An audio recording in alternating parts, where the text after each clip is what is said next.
Start in...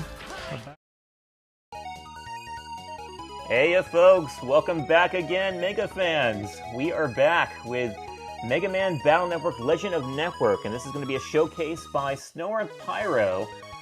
And yeah, looking forward to getting into it. Oh, and also, Symes, do you want to introduce yourself too?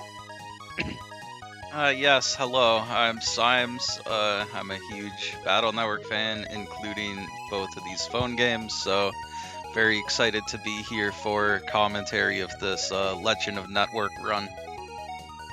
And hi, I'm snoruntpyro. You might know me from other Mega Man things, but that doesn't matter right now because we're playing Mega Man Battle Network Legend of Network. Nah. Mega Man, make a good Mega Man level always matters here, in my mind. This one's better. It has Sherry's in it and Rideman. This is the sequel to Phantom of Network, which was ran a couple days ago. Unlike that game, this does not have a PC port. I am, in fact, playing this on the old Doja emulator. So there will be sound warbling. Prepare yourself.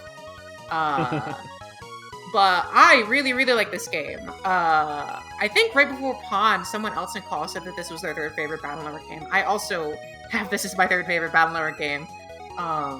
This is a shockingly good video game. With a very good story that it's probably one of the best stories in any of the Battle Network games. It's wild. This was just made on a flip phone too back in the day, right? Yep. Yes. This came out after BN6, and it takes place right before it. So technically, this is the last Battle Network game that was released, if you count this over BN6. And I would say, I've heard the opinion that this might be a better finale than actual BN6 because of how many characters show up in this game. I'm inclined to agree, almost. So here's a fun fact. This game has never been speedrun before. Today we will speedrun it. Today I will get world record. For free. Well, hey, we got a timer going on. That immediately qualifies it for a speedrun. Yup. OSS? No, I haven't even played OSS, so it doesn't count. OSS is pretty bad. I guess we can just get started with the game. So, Okay. We can start in 3, 2, 1, go. Go. So, this game has a. If you've played Star Force 2, just know that this game is like copying Star Force 2 is copying this game's homework. Yeah, this game is like if Star Force 2 was good. But for now, we after BN6 or BN5, Lan and Shad have been conscripted for the Net Patrol, where we go around and do a bunch of good deeds for people. This is the excuse to go and do some side questing. This is a pretty similar game to Phantom Network with a lot better of a library. I don't even remember if you started with Vulcans in Phantom Network. There's also Buster up. Go ahead. I think only Super Vulcan is in Phantom of Network, which is very weird. Is that true? I don't remember. So right away, we already have a Phantom Network callback. We have to help this guy set up for a net battle tournament with the code Usogod. Wow, that was in 2 seconds. Actually, I guess that won't sound familiar because you played it in Japanese, right? It's a callback to the tournament preliminaries that they had. The people who like this game, people who made this game really liked Phantom Network. Well, it's the same people. They were proud of working on Phantom Network, is the thing I actually meant to say. So I personally think this game's way better than Phantom Network. But it's probably good to play this before this after you play Phantom Network, because there's a lot of random callbacks to it. As you can see, Crackshot is here from BN6 also. And you know what? The things are already going off the rails because that Crackshot star in the bottom right corner was not in my notes. I actually was getting the reg up one, and I didn't specify what BMD it was. So everything is okay now. We've delivered the data so that this tournament going on in the background can continue. You will see me many times fumbling through the menus in this game, because same as Pawn, there's no overworld in this game. It's just visual novel kind of style. And mashing through the text means you're gonna go through a lot of areas accidentally. Yeah, I definitely did that a few times in my run as well. Oh, that's annoying.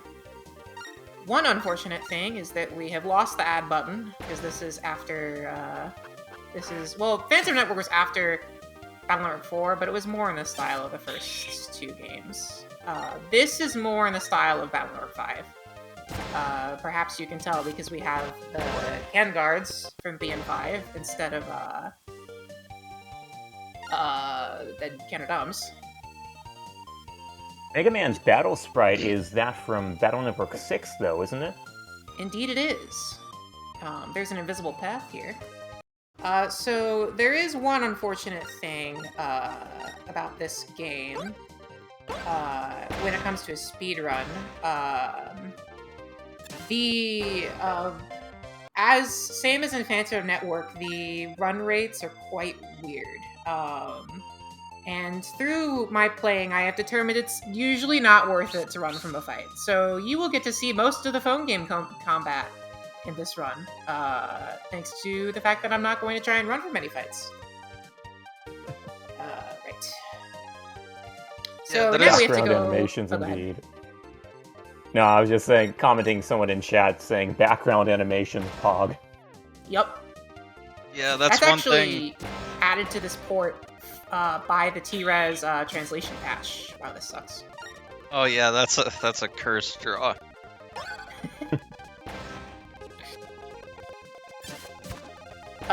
Symes, are you saying something?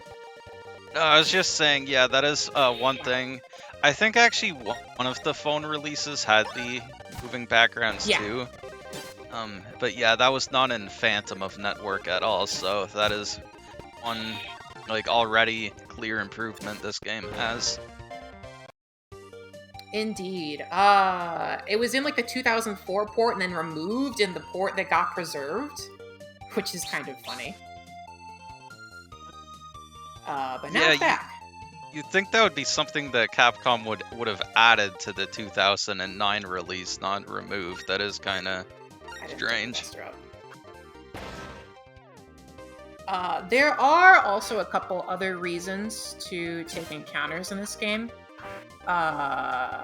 For example, if you've ever played BN6, you might remember a part in the speedrun is a little bit gated by needing Train Arrow 1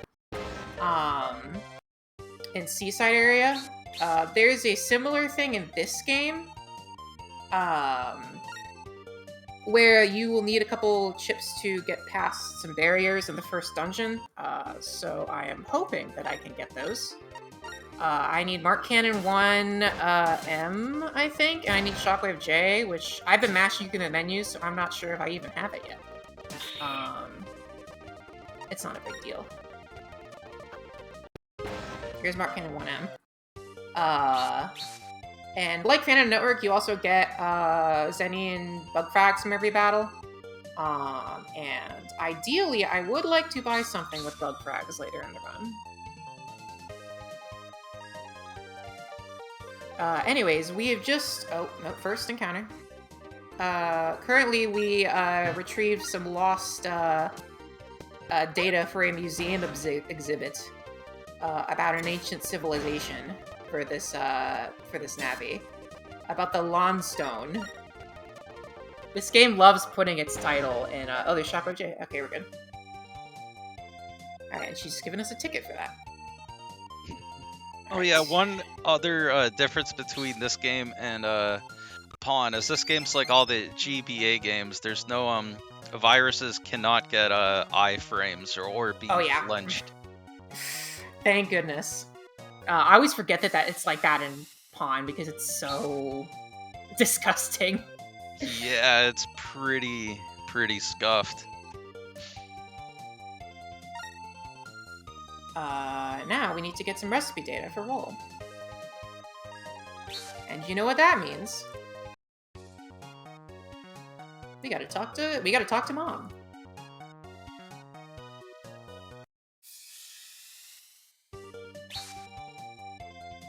Here's the recipe data, but we will also be getting this rega. So how would you have controlled this on the flip phone back in the day? Was it just on the keypads? Yes. I think it's like on like 7 and 9 or something are the main buttons. It's quite strange. Obviously I've never played it that way because I can remap things to keyboard. Is this roll R? Yeah. I forget. No, but I did want that. Why didn't I put that in my notes? And that was a wrong draw. I do feel like if you're going to put any sort of game on flip phone, like this, I mean, this and turn-based games would probably be the best fit, because there's not a whole lot of dexterity required for this kind of combat, as opposed to, like, I mean, you know, Five Island Adventure is the other flip phone game that comes to my mind that was made, and which didn't really fit the flip phone style very well because it was trying to do Legends 3D controls on a flip phone, you know, with those keypads. But this, I think, is a better fit. Like, I can see it working on just pressing keys, you know. I've actually never played Five Island Adventure. So, anyways, we just got a Lance R from Lon. A person named Lon, L-O-N. And now Scilab is being attacked. I wonder who that could be. It's rather mysterious. Okay, let's do in folder edits. We are at the first dungeon. And this lance will actually come in handy. Ooh, already a double shot asterisk. That's pretty nice. Yep. We'll put in this too. Yeah, that was on the invisible path in AC/DC 2. Oops. Reminds me that a mobile version of Mega Man 1 exists, and it sucks. Oh yeah, that thing's a nightmare. Yeah, platformers, I think, are just inherently hard to do on mobile. And this is a whole different beast of mobile, obviously. I mean, we're talking flip phones, for crying out loud. But, you know, I think, again, this kind of game is a better fit for a mobile-style game because it doesn't require a whole lot of... It's not very complicated, you know? This game works really well on a mobile phone. The only real thing that stinks is that it's 15 FPS. But that's not really a huge deal. Right. It does stand out, though. Why did I do that? You got one of them. It was going to take another turn anyways. We've also got a fun cast of viruses in this game. You've got a bunch of returning... There's no new viruses like in Pawn, or... Pawn didn't have any new ones either. No, yeah, it's all just using, viruses from the actual games. You only have a few new navies in both of these games.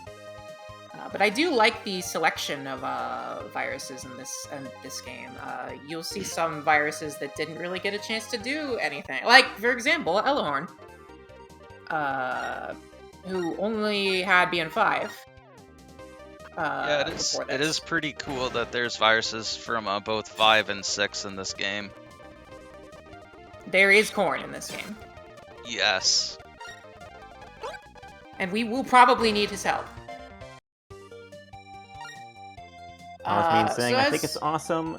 And if I had this game at the time, I would have been all over it. I think so many of us would have. Like, oh yeah, I would have ate it. I would have eaten this up for sure. Yeah. Oh, yeah. It also helps that this game's like very good. Yeah. It does, like Phantom, it is a lot of, like, running around, for, errands and stuff, because it's a phone game and they didn't really program anything particularly wowing. But I think it is doing a cool job for what it was trying to do. It's true also, I feel like I haven't seen very many people play this game, and I think part of that's because there's no, like, PC port for this game or whatever. But it's very good. Yeah, Hutch was telling us... Sorry, Hutch was telling us earlier on that it only has, like, 5 followers on Twitch, even. So that kind of shows itself, and not many people even kind of know about it, you know? Mm-hmm. Yeah, they were pretty, like, very obscure games, which makes sense. Like, Japanese only phone games, only really, like, the very hardcore Battle Network fans even, like, knew these existed up until recently. I'm gonna risk it all. Mm-hmm. Okay. Was it a gacha game? It was a subscription-based game. You bought chapters as they came out. As well as job BBS requests. Those were, like, separate things. If you know anything about Kingdom Hearts, it's a lot like Kingdom Hearts Coded. That had a very similar release format. I think it is very funny to me, the idea that you had to pay for the job BBS requests. I think they were like what, 50 cents each or something like that? That's crazy. Really funny. There's a lot of them, so... and this... Okay. I was gonna say things, but you just won't let me. Yeah, chat's saying it's kind of like how I think Maverick Hunter X / Powered Up probably would have benefited if it wasn't a PSP exclusive. Yeah, this was, I think, during the era where Capcom was being really experimental and kind of testing their the waters on different platforms and just kind of seeing what worked. So, you know, and there were good and bad things that came of that, I think. Yeah. So, suddenly we have an appearance by Thunderman. How convenient that we got a Lance to fight against Thunderman. Well, must be, but it's pretty useful. I doubt that it means anything, though. Nah, why would it? No. Anyways, unlike Phantom Network, where our mystery was clones of Navis, cache copies, this seems to be the real deal, Thunderman. And now that we have defeated him, it turns out he was being controlled by this guy named Reverse. He likes to say, "Hold your horses." And he's not messing around because he does kidnap Proto Man immediately. Yo, Proto Man can be kidnapped? It's true. It's just like Battle Network 5. We've also got this guy. I don't think we get his name yet. So that was the first chapter. He says it one less time. Damn. Wow. I think it's funny. How many chapters are there then? There are 8, just like Phantom Network. Oh, cool. That's some good content. Yeah, this game, about half the content is really if you're doing the request BBSs. But if you do that, yes, it is quite beefy. In my 100% save, this game is 30 hours long. This is a actual Battle Network game length. Yeah, that's quite sizable. And there is actually a substantial post game. Command Mission is 10 chapters. Something terrible. Okay, I didn't have enough anyways. I mashed and bought a full energy by accident, but it won't matter. This game's actually pretty nice with money. I just wanted to buy boomers. Yeah, this game's the same as Phantom of Network. There's actually no green mystery data, just blue mystery data.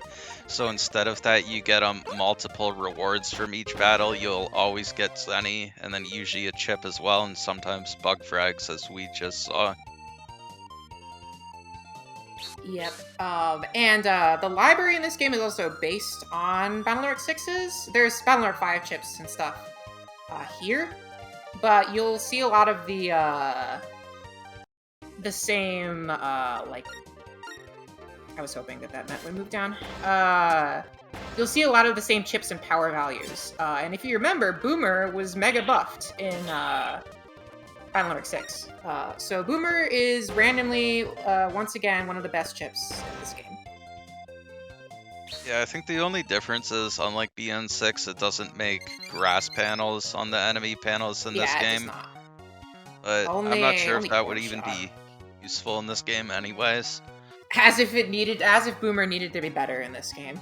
Anyways, here's an appearance by Shuko, who Lan has just told her about the tournament that we saved.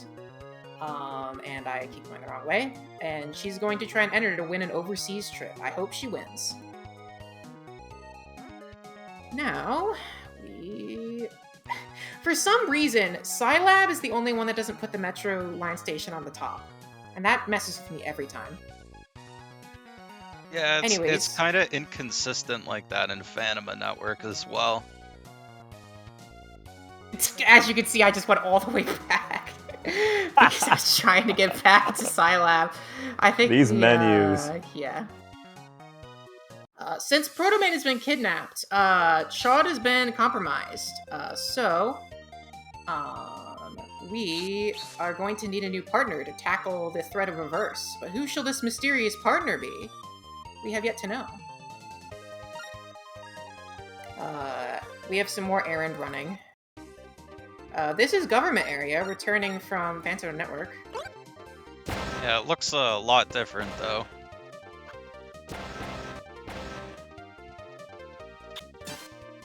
Alright, well, whatever. That's not gonna hit, because, yep, Phantom Network hitboxes. Those are still a thing in this game, and they're very funny. So what Yeah, is it with the hitboxes? So it's like as soon as they like start moving, their hitbox counts as being on the next panel, above or below in the next row. So you can have some instances like that where it really looks like it should hit them. Yeah. But they're already technically on the next panel. This can also work in your favor. One of my favorite things to do in the early game is to just throw out a shockwave and just watch as it magically hits things that it really should not. Yeah, once you get used to it, you can definitely also use it to your advantage. Yes, these games are based off of each other. Well, as in this is based off of Phantom Network, because it's a straight sequel.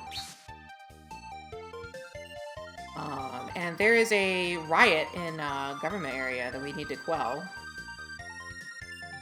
Who knows what they're rioting about, but it means a virus fight, so. And we have Boomer. They even have the BN6 heel Navi design.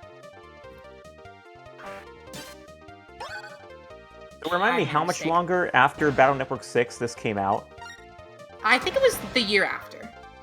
The year after? Okay. What have I done?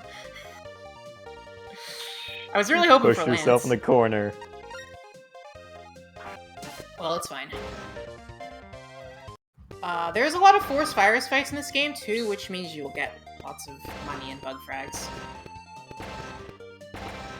But a mysterious Navi has defeated all of them for us. It's Rideman, the awesome cowboy Navi. Operated by Sherry's, a character exclusive to this game.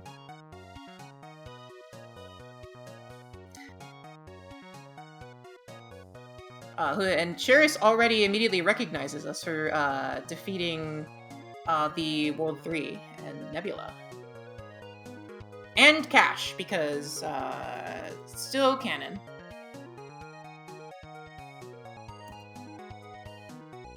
We have to now tour series around the town. Midnight W saying, it's kind of amazing this game exists. You'd think they just make one cell phone game and that's it. Yeah, I mean, this game can't, this game was out. I mean, then obviously Phantom Network was out. Capcom also put out Five Island Adventure. And so they did quite a few things with Flip Phone back in the day. And not all of them were very good. Like, Five Island's kind of clunky, to be honest, with gameplay. But they had some really interesting ideas going. And they really tried their best, I think, to like stay true to the vibes, like the stories and whatnot. So I did just take a job BBS request, and I'm not 100% sure if this is going to be worth it, but there is a good reason why I did that. Continue. Yeah, well, I was just saying, I guess, yeah, Phantom and Network must have done well enough that they also made this one.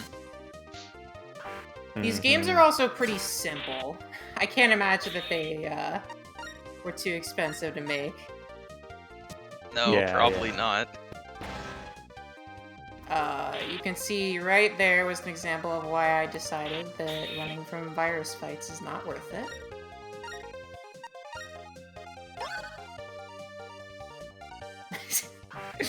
Classic. Dude, he is dancing around you.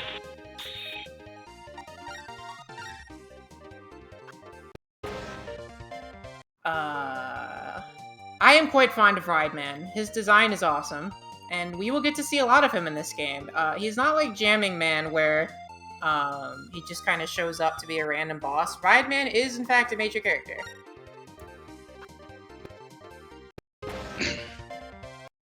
So, there is one thing unfortunate about the Request BBS game in this game. Unlike Phantom, for some reason, you can only select the top 7 job BBS requests that are available to you at any given moment.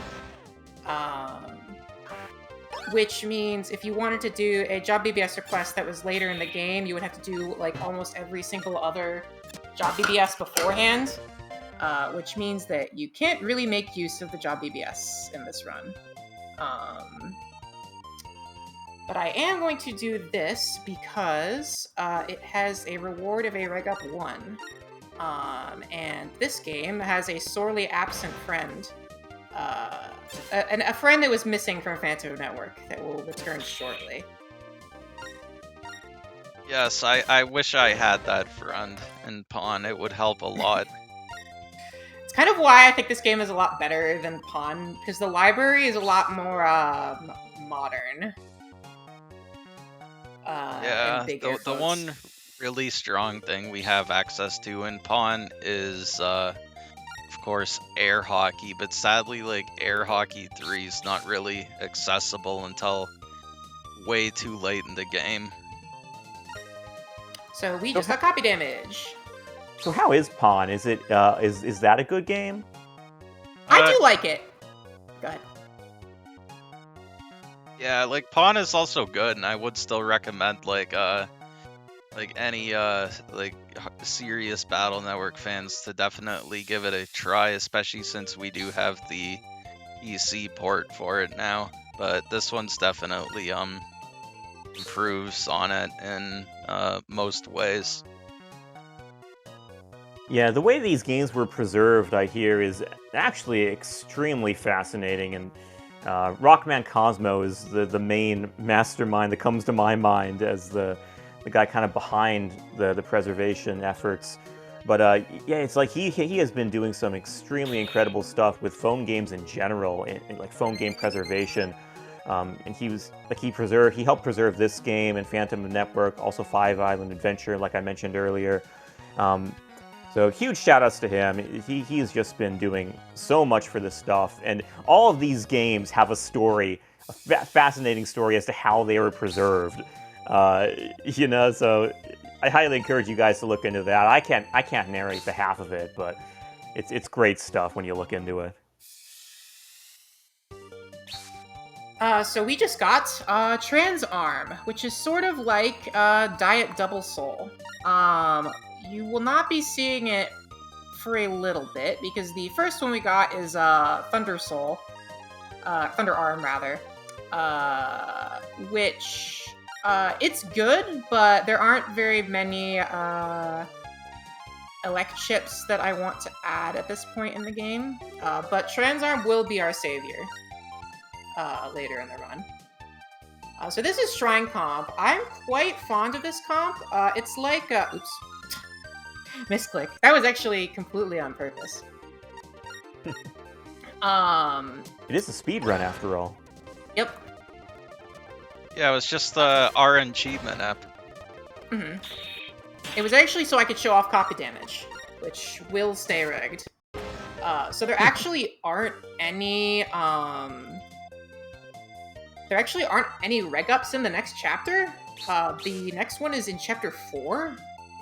So that's why I thought about getting it now, so that we can get... I think I went the wrong way. So we can get some better chips, such as... Oh, that's kind of cool. I forgot that this guy was in this game. Yup, Aqua Tower was in, Phantom, but it was dropped by the Skulls. Yes. So this is this guy's first time back, all the way since BN1. Because of course in BN4 we just had the fire version of the Volgear viruses. Mm-hmm. We will be seeing the fire version later as well. That's what I wanted.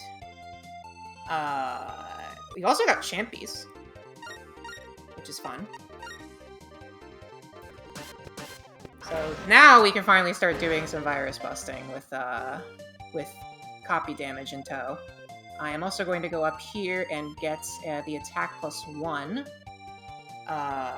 We have a skill editor, just like Pawn, and we just got it along with the Transarm.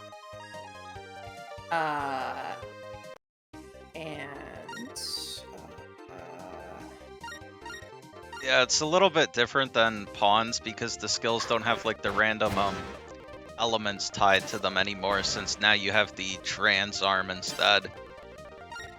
Indeed. I kind of prefer it this way. I would really like to get a Boomer from one of these random encounters, but jeez. Encounter rate can be a little rough in this game sometimes. Thankfully, we'll do something about it.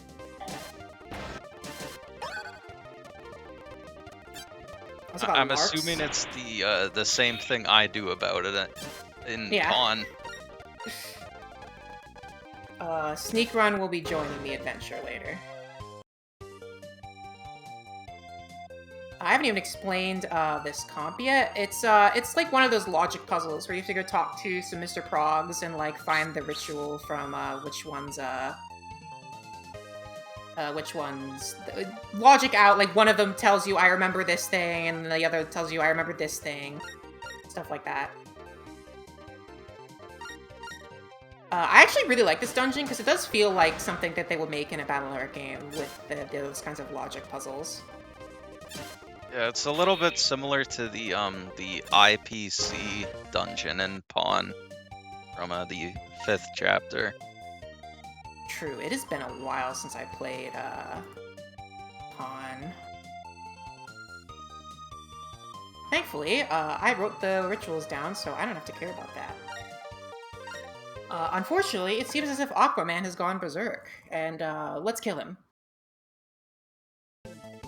This might be a little rough, because I do not have boomers yet. But it's Aquaman, it's not...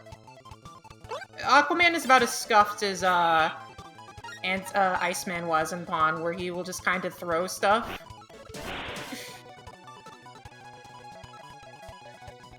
He does crack camels with that, though, which could be a problem. Shotgun Diplomat saying, but you can call him handsome guy, though. It's not that Aquaman. No. No, he's very cutie to me. Yeah. Definitely a different vibe going there. He literally goes drip, drip, drip. Where is that Lance when you need it? Sad day.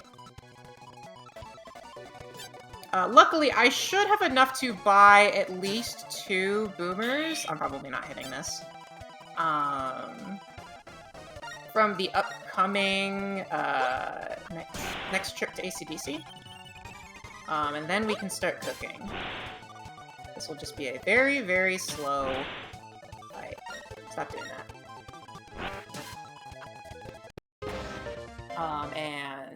The fight has knocked down this talisman data that Shuko was looking for good luck.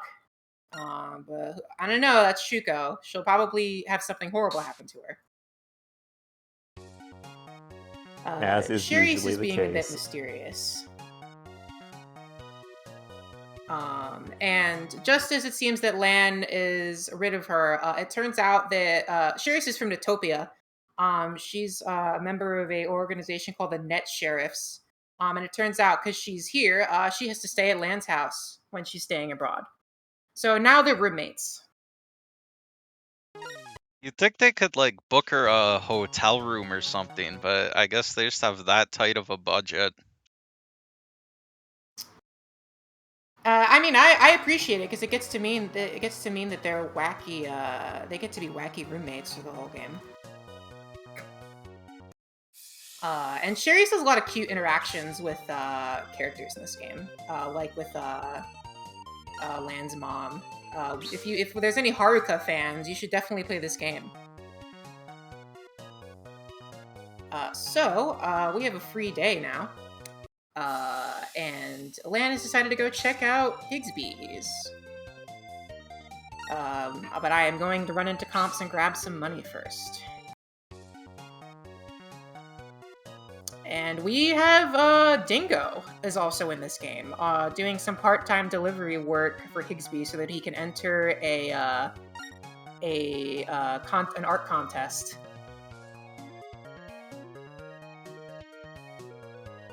Does that mean that Higsby fired Nanako? No, because wait, we don't see Nanako in BN6, do we? We don't, because no, you don't. Have we uncovered secret lore? Higsby's is actually like closed in BN6 because I guess Lan was like just by far his best customer, and after Lan moved, he went out of business or something. I think he's just on a Natopian vacation. Like that's what he's doing in every game. Yeah, that's true. It is funny that in BN2 you do actually run into him there. Okay. Now we can buy some boomers. So do all comps have? Do all comps have that same background? This background, yes. This is the only background for the whole game because it's a phone game. It's just colored differently. Yeah, I know the color difference, but that's kind of it. It does look good. It is a good background that they choose to use for the entire game. Yeah, hey, I'd have it as a screensaver. So we need to talk to this guy. So we are competing with Dingo right now to do part-time jobs as fast as possible for Higsby. And we had to get a Magnum and a specific code for him. And we are going to Giant Screen Comp. I talked to a shady guy who tells that the code is going to be a mystery, and it turns out that it's the correct one, and that's the best, that's the cheapest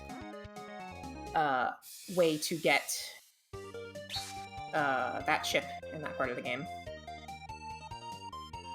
Does seem a little shady. A chip order system, kind of just like BN3. And we'll also be getting somewhat of a BN3 callback in a minute. Because we need Wide Shot 1D. And we don't have it. But luckily, this game was very, very nice.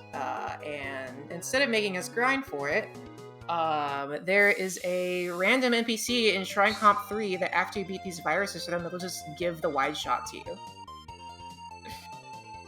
Nice. That's illegal. Battle Network games don't call back to BN3. Just you wait. As if Midnight doesn't already know what I'm talking about. There's quite a few surprises in this game. I'm quite fond of it. We also got... I don't think I saw Whirlies in Shrine Comp. My beloved. Why did that Whirly only get hit once by the double shot? I think it moved forward to that panel and it counted as like occupying it already, so it couldn't. That might be true. Yeah.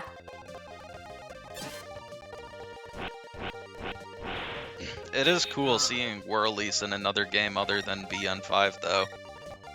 I do. I think it's great because I really like them. I think they're very cute. And if a virus is cute, that's all that matters. Yeah, just like Pokemon. Exactly.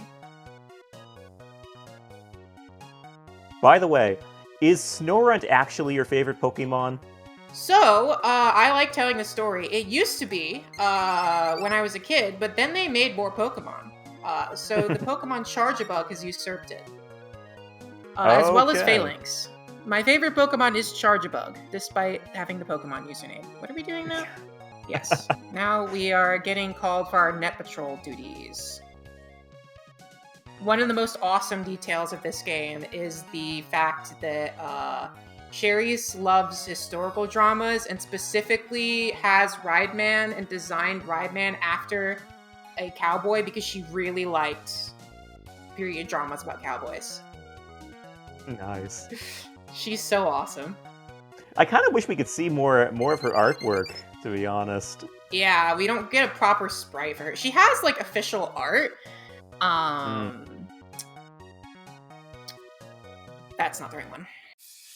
Yeah, she does have like a full like design, but yeah, unfortunately you don't really get to see it in this game due to the way they handled the overworld stuff. Yeah, I was gonna say, because there's no overworld, you don't get to see even her, like, little sprite. I will say it is like it would be cool to actually get to properly explore all these areas. But at the same time, it's kind of nice not just having to run back and forth everywhere as Lan in between like doing stuff as Mega Man. It's a nice change of pace. Although this game does have some interesting new areas that I would love to see expanded on. Yeah, for our sure. first boomer. Moment. So now, it seems Tomahawk Man and Dingo are going on a mission to the Undernet to do a delivery for Higsby. And Lan couldn't do it. Well, that'll work out, but not what I meant to do. Lan couldn't do it because he has I almost want to say Net Savior every time, like it's the anime. It's Net Patrol in this game.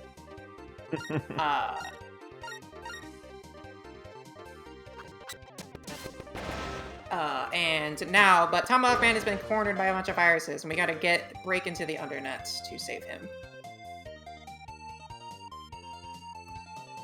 Go to HP.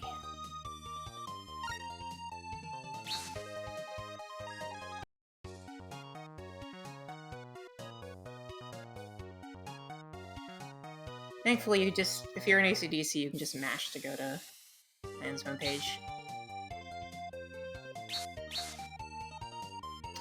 We need to go to ACDC 2, and we can buy a extra boomer while we're here. Because Higsby pays us for doing the jobs for him, so thank you, Higsby. Nice. I do have enough, right? Yes. I just barely don't have enough. That's sad. That's not a big deal. Because the boomer is 4,080.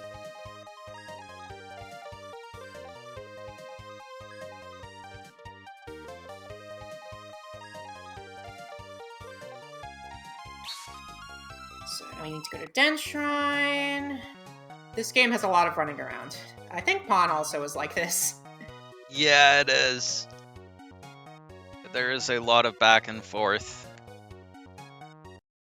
We need to. Yeah, I get actually a, have. I think that's kind of standard for Battle Network, to be honest. Like, Yeah. I actually have a bud who almost played the entire Battle Network series, and his favorite ended up being 2. He couldn't stand 3 because of all the running around you had to do in there. He made the argument that there was most of the game was padding, in his opinion. Battle Network 2 is no saint when it comes to backtracking either. I'm sure people are already thinking of Freeze Man, but if you're a Battle Network fan, you're just gonna have to get used to backtracking, because that's just how these games are structured. Yeah, it does seem like that. Yeah, the funny it's not thing too about bad. the funny thing about Pawn is it's like keeps sending you you have to go through Male's PC, which is the first dungeon 3 times. Oh, just you wait to see what they make us do later in this game. Oh, I think I know which part you're talking about. I feel like I remember when we were both testing the translation patch for this game, we complained about the same comp. Yeah. And that's part of why I buy Sneak Run. That's going to be in the next chapter, actually, isn't it? No, it's 2 chapters from now. It's chapter 5. Interestingly, for the dungeon in this scenario, they actually just use the Undernet as the dungeon. Ooh. This is a great opportunity for a boomer. And that will... Unfortunately, it's not in K code, but we take those.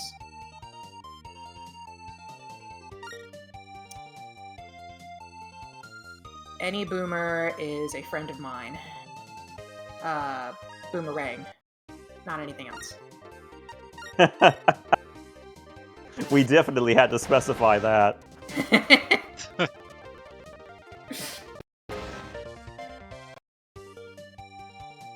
See, maybe I'm just immune to backtracking because I love Paper Mario: The Thousand Year Door so dearly. Yeah, same. We just got backtracking another could be fun. email from this mysterious lawn guy. What the? We need to get to Undernet 3 to help Tomahawk Man. It is pretty cool that this game sends you through the Undernet so early. Oh yeah. This is a super early Undernet trip, which means usually you're not going to get as nice chips as you get here, usually, but this isn't the only trip to the Undernet. The gimmick here is that we're going to be talking to... Hitbox moment.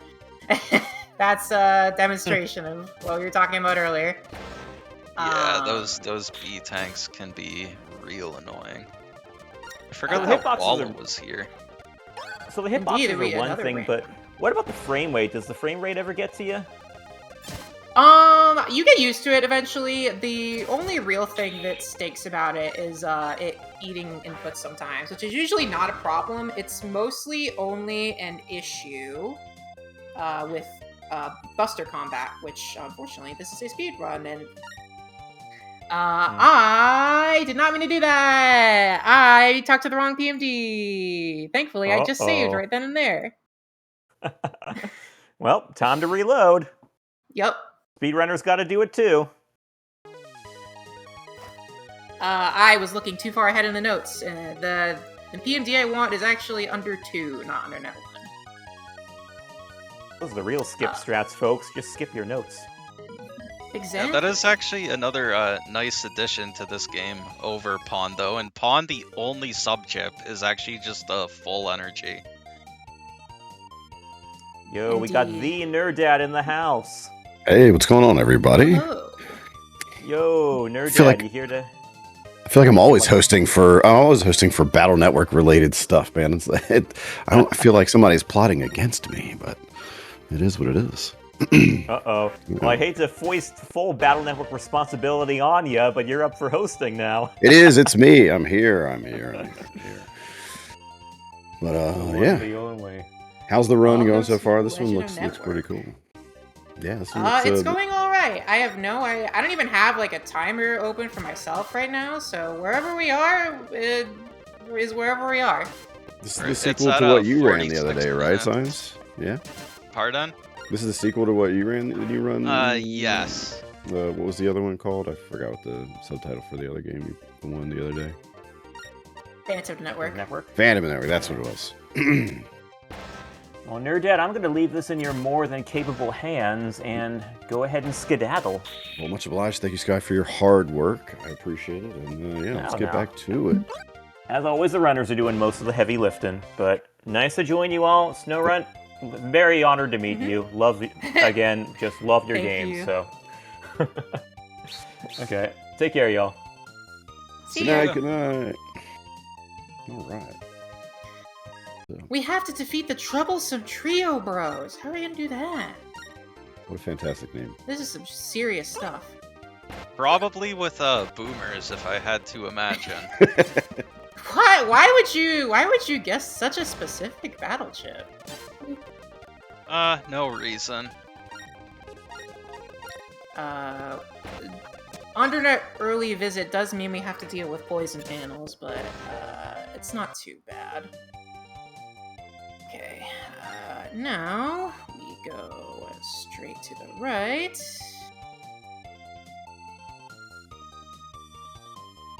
Thankfully, oh yes, there's Dominards in this game, by the way. Thankfully, this game is very... also in this one, that's funny. They're very early, too. It's this BMD, which gives us a nice, meaty 10,000 zennies. Which will be quite useful. Is this game built just like the other one? They make any improvements between the last game and this game? There's more features, for sure. They play very similarly, but this one has like a lot more... This has way more chips in it. Phantom has like 120 chips, and this has like 160. Nice. Okay, go all the way to the right. Yes, we want this guy.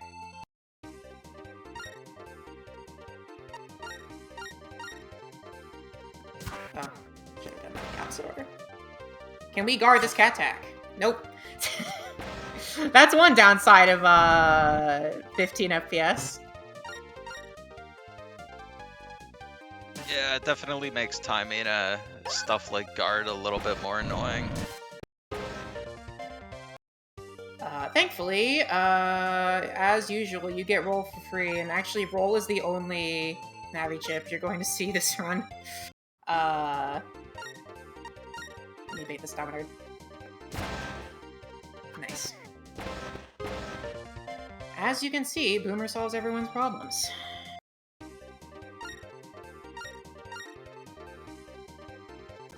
So in my first route of this game, I actually did not rag copy damage until I didn't do the request, so I didn't get to rag copy damage for a bit. So it's actually not that cube; it's this cube up here that unlocks. Yeah, it's kind of weird that this chapter sends you through the undernet, and yet there isn't a single reg up. It's weird. Like it's very strange that there isn't a reg up. But instead, you have exactly enough reg ups in Chapter 1 and 2 to reg copy damage. Which is goofy.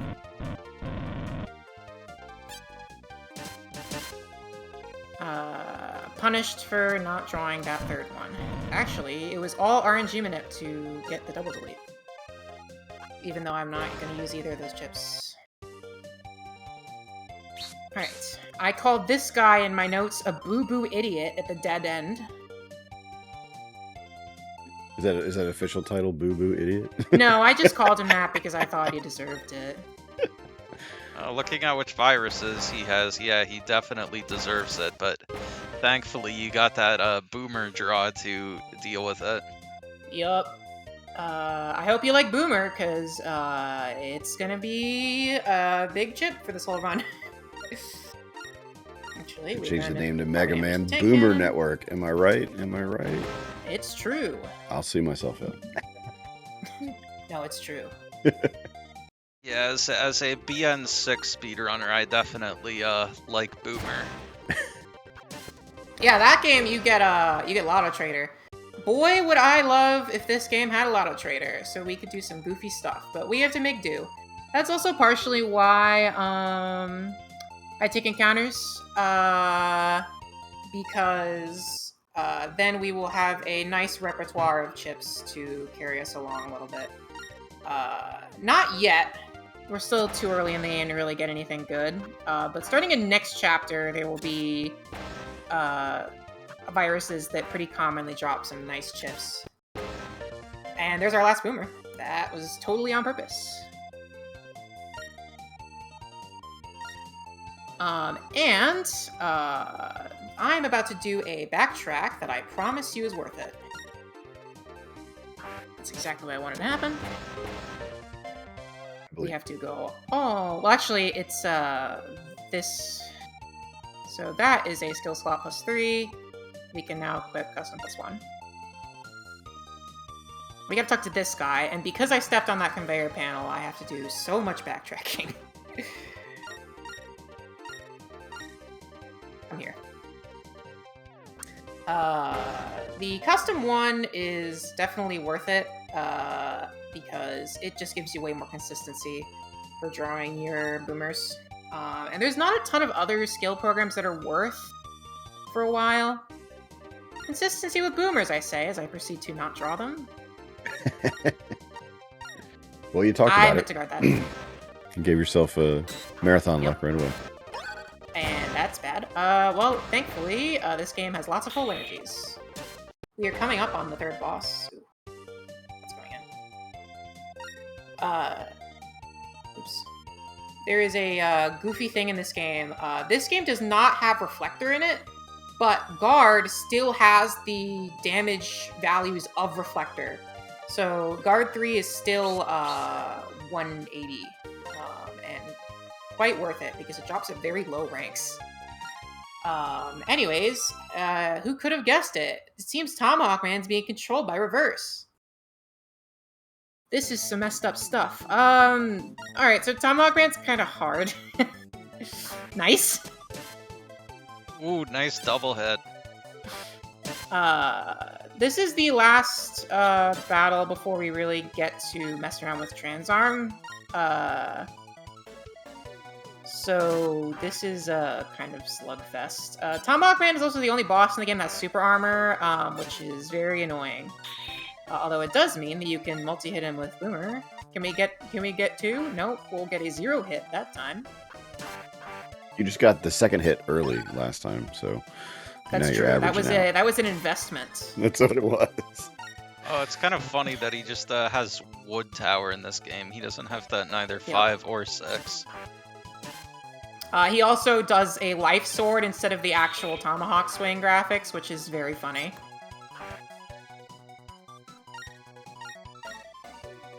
That was tragic. Thankfully, this game has Buster Up in the starting folder. And you're gonna do that to me, Tomahawk Man.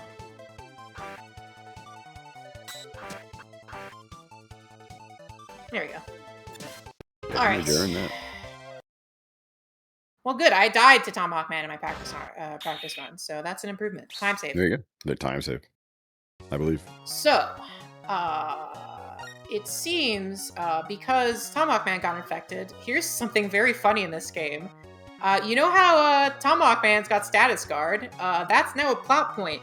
Dad just told us because of Tomahawk Man's status guard, they were able to get more data on the virus that's infecting the Navis. So far. It appears to be a virus that infiltrates their heart. Whatever that means. I forgot about that. That's actually really funny. It's a deep cut. I love it.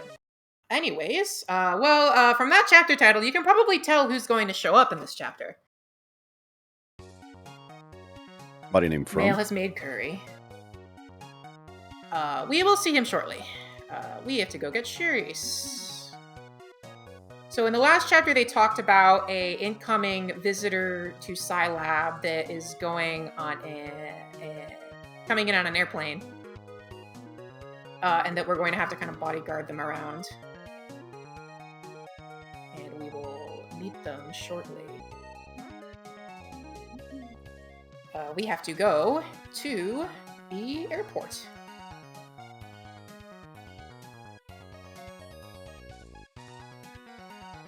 Sherry says bad with directions. Did she call a Navi called Ride Man?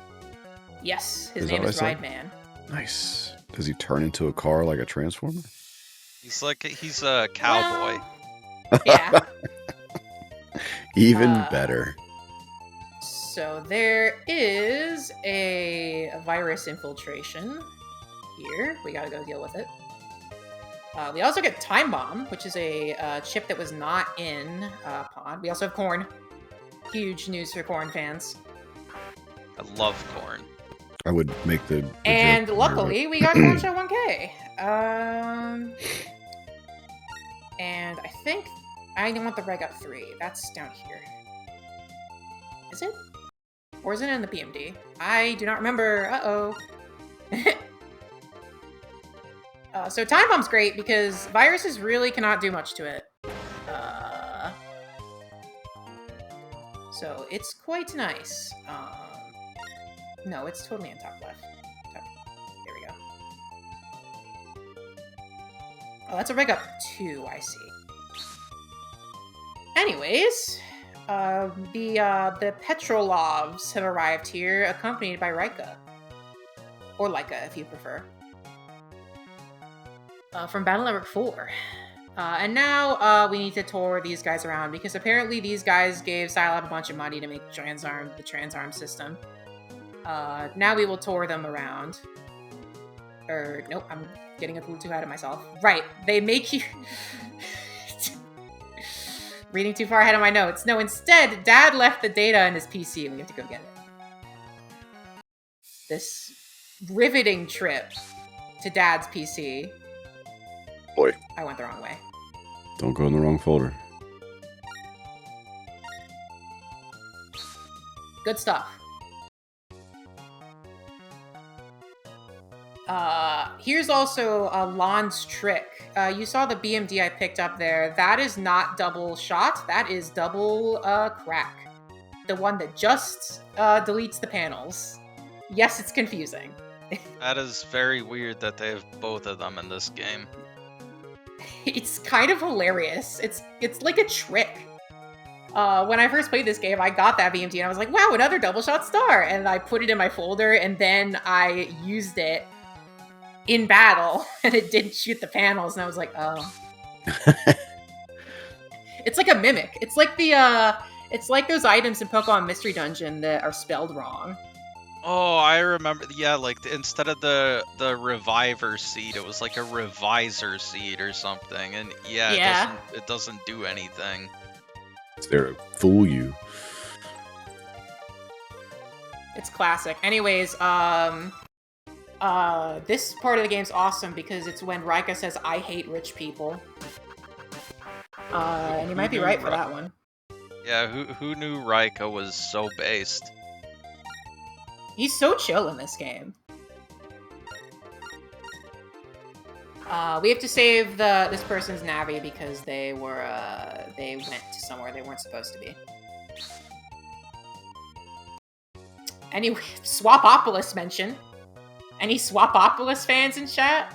From Battle Network 3? That's the country Tora's from. Or, it's the city. I think. Not country. That Tora is from. Yeah, it's too bad Tora himself didn't come back in this game. That would have ruled. Now, everyone remember, BN2? Oops, I selected the wrong That was a catastrophic menuing moment. So if you remember BN2, it's a lot like this. We are on another airplane for an escort mission. I think this is the only time in the entire run when you have to talk to everyone. Oh, okay. Yep. For the dialogue. We are going to get some money, just in case I need it. We have our boomers, but this doesn't take that much extra time to get.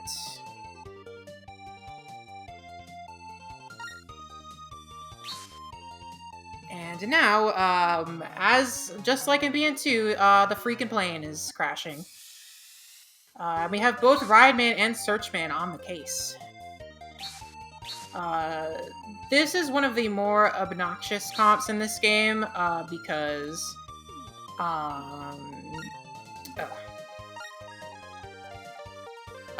you have to get the power data and then, like, talk to a prog to, That was tragic. Got too hasty. Talk to a prog to open a barrier on the other side of the comp. It's a lot of backtracking, is the point of it. Go down the middle. Okay. Thank you, our mysterious benefactor, for this lance, because it does go hard. This thing's gonna be sticking around for a while.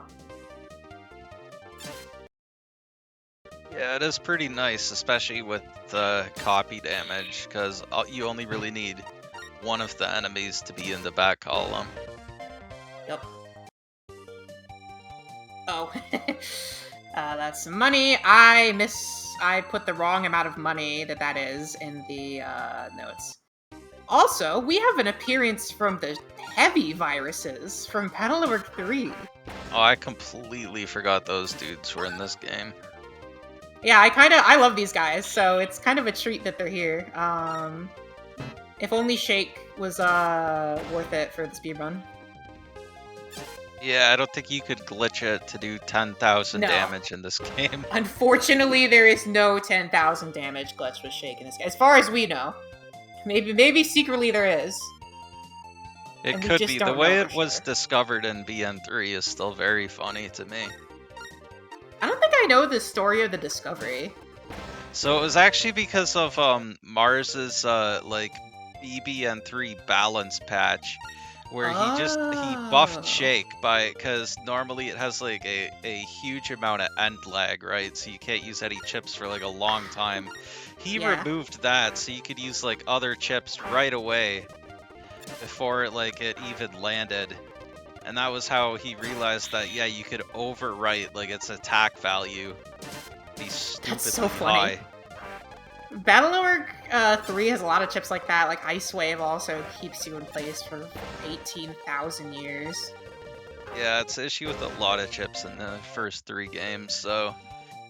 Yeah, I think he buffed Ice Wave and Air Storm and all those ones too, but... Yeah, and then we found you could do it with Shake in the vanilla game by, of course, just being flinched out of the throwing animation. Yup, classic. I just got Shake 2B. Wow, jeez, man. Rough. For some reason, randomly, this place has both Shake 1 and 2. I'm not really sure why.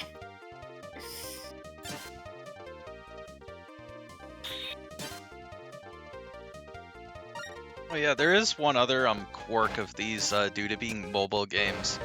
In most of the GBA games, they love throwing an encounter at you like Metar 1, 2, and 3.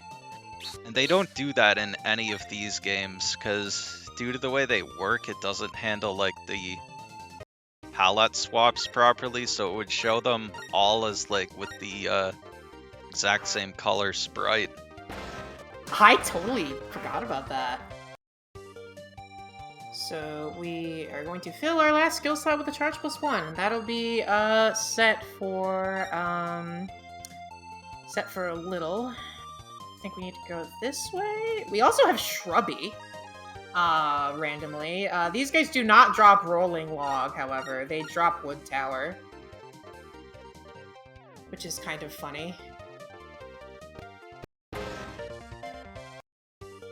I forgot what BMD that was. Yeah, I don't think that would be very... You know, this game doesn't have PvP or liberation missions. Like, what is the point of slow gauge? I don't know. So, Pawn has chips because of Battler's Tower. I think that's why Anti-Navi is in that game.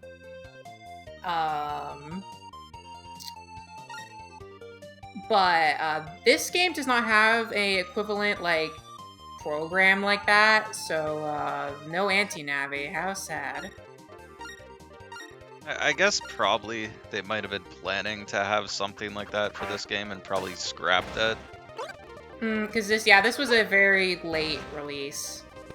I kind of wish it had something like that. One of the only things that Pawn has over this game is that the ranking viruses that Symes showed off. That is exclusive to Pawn, and I really wish it was in this game, because this game... What the... When I said this was copying Star Force 2's homework, I didn't mean like... Star Force 2 is copying its homework, I didn't mean it like that. Yeah, that is like a super fast encounter. That was crazy. I did not have any encounter come to me that fast in the practice run. That is crazy.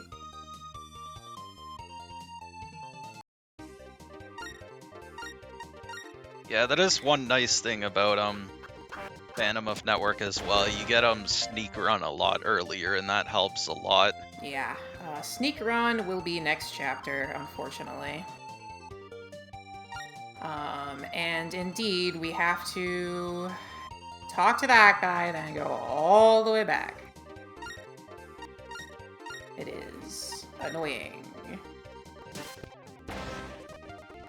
But K-Code is very good in this game, just in general, but also very good for speedruns because we have horn shots in that code. And in the next comp, we will begin to see pulse bulbs returning from Battle Network 6, and those can drop Elect Pulse 1K, which is also quite good. So I'm hoping with all the encounters we have to take for all the backtracking, we will get a good amount of K-Code filler. Of all the BN6 viruses they could have brought back, why Pulse Bulb? Well, there's a bit of a funny thing about Pulse Bulb in this game. Oh yes, aren't they not actually like guarding? They are not.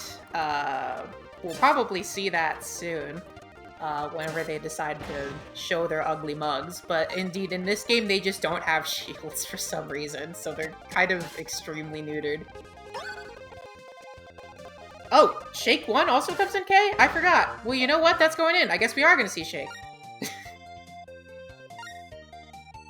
Maybe you'll find out that it actually is somehow the same as in BN3. Maybe so. Oh yeah, there are a lot of continuity references in this game. There's a... No, that's next. Oh, right, you have to go all the way around here. Classic.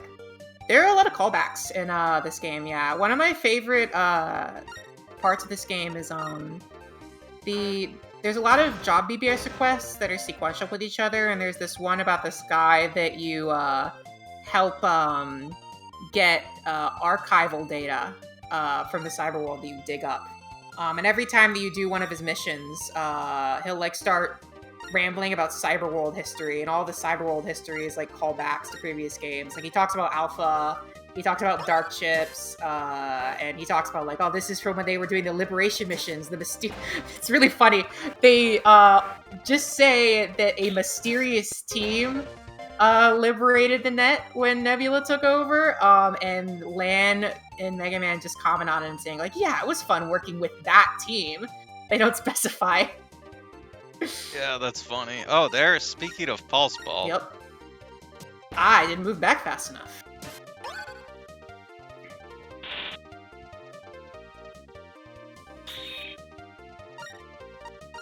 I don't think I got a chip there.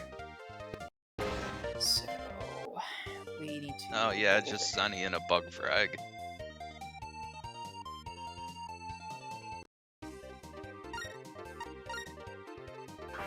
We get this. I am also... Wait, you're the frog.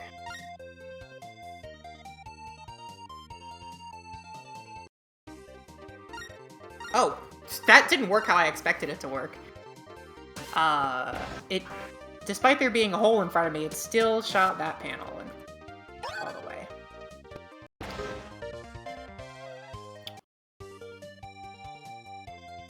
Yikes.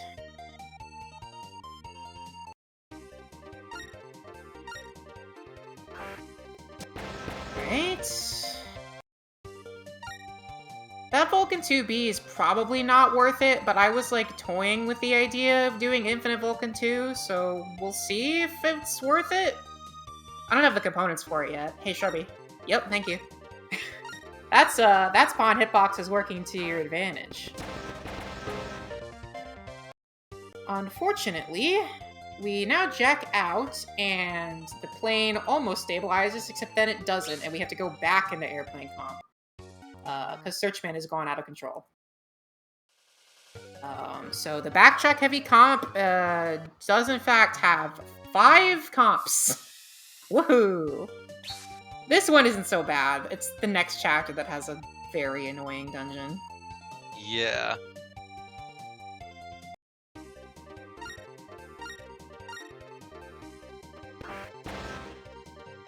It is kind of funny in these games that the boomers, if they start on the top or bottom, just immediately fire. It's good for us, because it means I can sometimes just press A for the boomer and then I win. Yeah. They do a very annoying thing with the boomer viruses in Pawn, where they have it so that both the panels, like in the top and bottom row where they actually open, are perma holes, so you can't hit them with like guard or gutsman or any shockwaves. God, yeah. So now we have to go up top for this path split.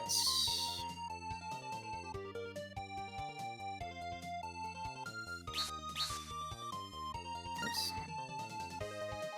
Focus on the window, please. Thankfully, Airplane 4 is pretty easy because they just stuck all the power data on top here. We also get Sortie 2.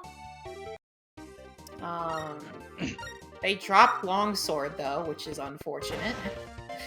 Would really like if it was Fire Sword instead.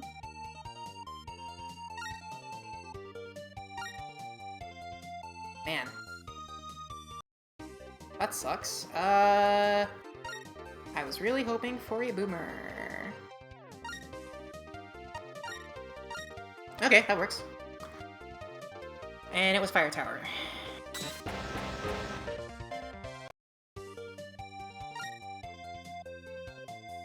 Man, I feel like I'm getting way more encounters than my practice run. Yeah, wow. I almost wonder, like, there's no way, but if, like, certain, like, comps have a higher encounter rate or something in these games. Maybe? The thing with this game, there isn't a lot of free HP. I suck the prop. So I don't actually even have that much HP by the end of the run. So run rates are gonna be bad the entire time. It's not a big deal. I get to show off the awesome phone combat. I guess a lot more of the HP memories in this are either like post-game or you get them just from the BBS requests. Yeah, there's a lot in BBS. Oops. Longsword L, come on, give me some elect pulses. Okay, airplane down for power 1. Right, this is where there's an invisible path.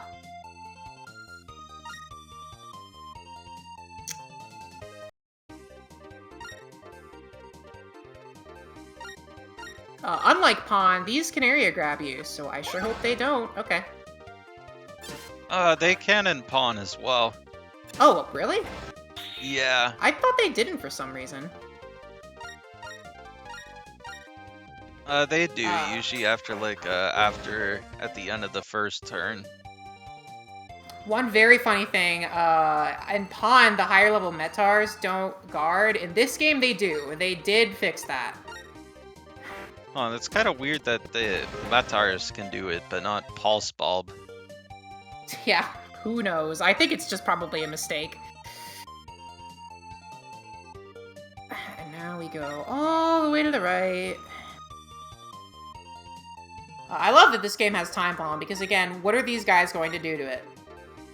Well, that happened, but I had to move so that Swordy didn't kill it. Here's our last power data. That bottom BMD is not worth it.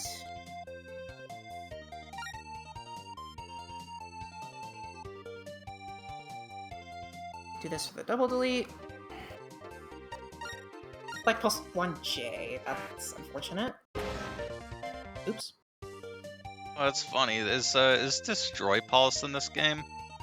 So it is not. Instead, there is a PA for every version of Elect Pulse. And it's called like what is it called in the translation? I don't remember. It's basically just the attack, but without any of the utility from Destroy Pulse. It's like Shock Pulse or something like that. This game also has Pit Boomerang with Boomer 1, 2, 3, which is funny. I don't remember what this is. Garbage. So we are done now. I just have to make it to the back of the comp, and then we'll be free of airplanes.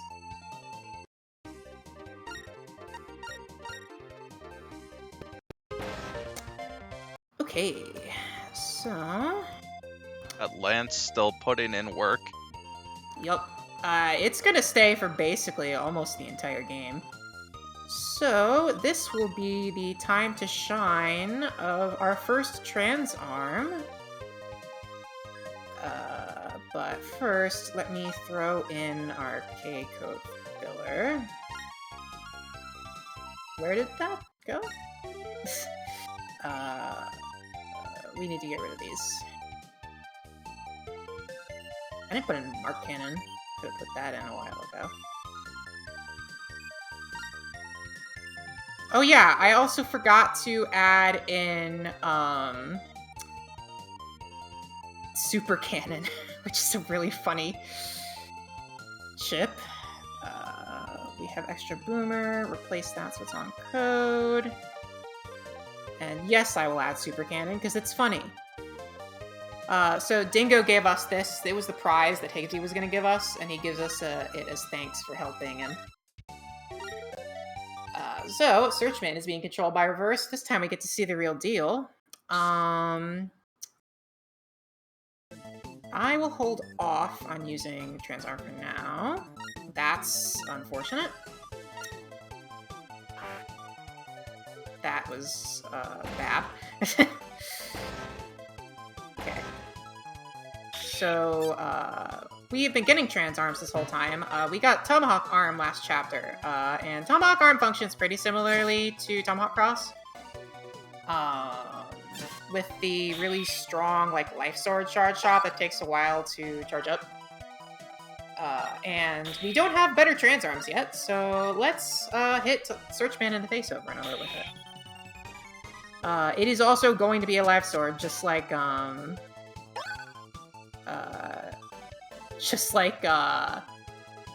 boss. Tomahawk, you also got super armor. Oh my...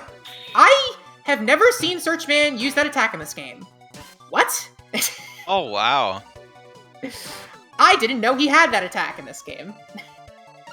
So this is basically BN7? Yeah.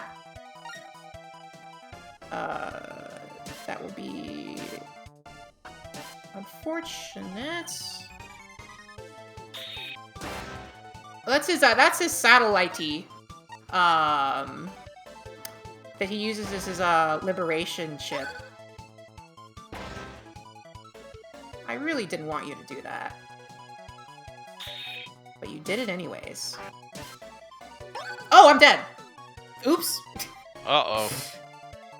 Well, it's fine. I was not paying attention to my HP because of undershirt. Let's try that again. Buster up turn 1 is quite a improvement. There we go. We actually hit the guard this time.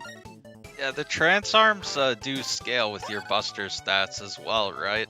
Yes, they do. Yeah, that's a real nice thing in this game over Phantom of Network as well, because the skill element charge shots do not. It's kind of why Elec is the best one, because you don't care about the damage on the Elec chip. Yeah, I'm not showing my area grab. For just the dealing with viruses, I like the fire one because you can at least like try and line them up and get 2 or 3 hits in.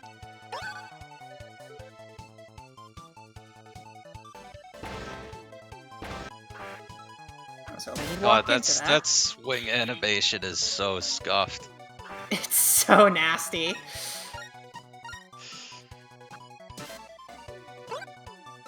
And speaking of nasty, what's happening to me right now? Am I out of Tomahawk Arm turns? Uh-oh. I think we will just live.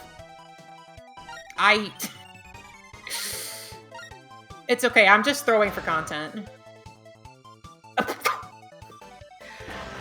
It's very hard to react to Searchman's attacks in 15 FPS. Yeah, he's really spamming those grenades, and yeah, they have the weird like the same as Sparkman, the weird like diagonal explosions are. I guess this is what I get for not dying to Tomahawk Man. We get this instead. I'm just gonna wait for him to do his search scope gun. Look, I gotta say, for somebody who has never played this game before, I appreciate you showing me all facets of the game, even what it looks like when you die. Because I mean, that's a part of the game. They scripted death animations and you know, text and stuff, so it's important to show all of the developer detail, you know, in the game, including dying. So it's not that you're dying for any other reason other than to make sure that you show us everything that's in the game. And I, as you know, somebody who is here observing and you know, hosting for this show, I appreciate what you are doing and the hard work. And I know it's a tough pill to swallow, but God, it sucks to die because it looks like I'm not doing well, but I believe in it. I'm using good full energy, man. Apparently I really need that 50 extra HP. Yeah, Mega Mario knows what's up. No, Thankfully, yeah, we shall go rewarded for our suffering. Trust me. I believe.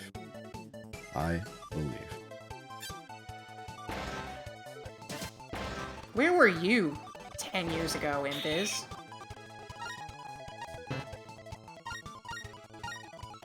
Alright, well, now we've... Shake, it's up to you. It didn't do anything. one of these fights, that shake will pay off. It will. It has It'll be to. the best maneuver you've ever done. I genuinely forgot. I didn't know he had that attack in this game because I always just killed him before he could do that. Well, you're kind of in the perfect place for Boomer right now, so if I beat you, I pressed A for guard, trust me. If I beat you without Tomahawk Arm, I will laugh very hard. Unfortunately, Tomahawk Arm is the only real... I walked into that. Trans Arm that I can access right now. I love the terrible, like, beep that happens when any cursor attack happens in this game. This game has, like, 15 sound effects total. And it's awesome.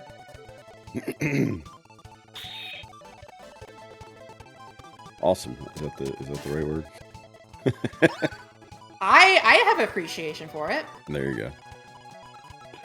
Yeah, it's all about these games with the sounds. It's all about quality over quantity. Oh, there you go. Well, I mean, True. As long as they're not bad sounds, I guess it's Okay.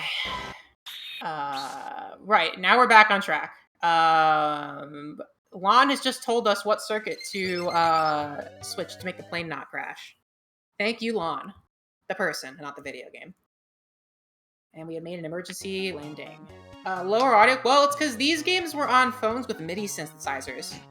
That's why it sounds like this. Say, what phone did this launch on? What era phone? I wouldn't know the name off the top of my head. But they were on multiple phones. So there's multiple different versions of this game, and all of them have like different MIDI synthesizers. Yeah, I don't know the exact one either. It was just one of like the Docomo phones they had back then. Yup. What year did this come out? 2006, I believe. Okay. Yeah, so I mean, that checks. Phones still then, even, I mean, what we had here were just, you know, the super tinny one channel, if you even Yeah, want to call like it the one old channel. iPhones. Yeah. Not really intended for playing, noise out loud. No. So, if you loved Airplane Comp, now we have to go back to it to get the data Searchman left behind after he was defeated. Woohoo! Yeah, that's another thing they also do in Pawn. It's like, oh, you just beat Hatman? Well, here you go. You have to immediately go back to Tent Comp at the start of the next chapter. Yep. Happens in this game too. Thankfully, we are free of Searchman's terror, and we have gotten Search Arm, which is the best trans arm in the game by a pretty significant. Well, there are other good trans arms, but Search Arm is very good. It's basically the same as Search Soul, but a key difference is that unlike Double Soul, you can use trans arm with your regular chip. And since Search Arm unisons with cursor chips, we have Search Arm on reg, essentially. This is the main reason why copy damage reg is so good in this game, because now we can just use Search Arm for every boss. Yeah, I think the one thing about Search Arm versus Search Soul is with Search Soul, you get the 3 shuffles every turn. I think with Search Arm, it's only, like, you don't get the shuffles back each turn. Yeah, you only get a certain amount of shuffles. Oh, thank God, I really wish that I had that earlier. Get rid of that. There's a stupid cannon still in here. Get rid of it. You won't like me when I'm angry. I think I put in the wrong code of that. It's fine. So it's a different plane, but it's very similar. Just, there's only so many people on the plane, so you don't get to have a rap battle or anything.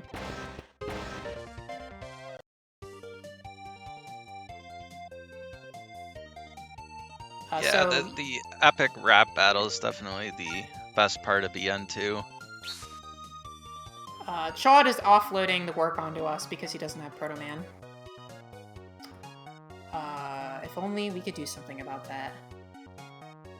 So, we now have to pick up Sherry's, and we are finally going to go see that museum exhibit that was mentioned at the start of the game. And it takes place in a new area called At Town, where we are immediately greeted by Shuichi from Phantom Network. I think his dad's doing a show in this town or something like that. He doesn't show up in this game.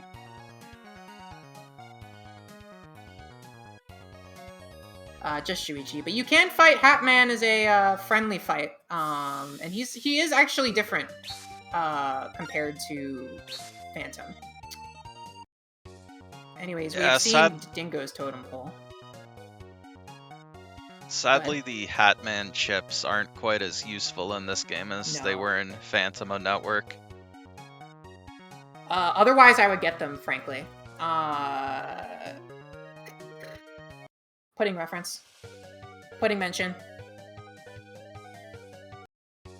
Ding? Wait. Uh-oh, do I have a... Oops. Nope, we're not doing that. Okay, I guess we'll find out. I do not remember if I have enough for Sneak Run, because we are about to get access to it.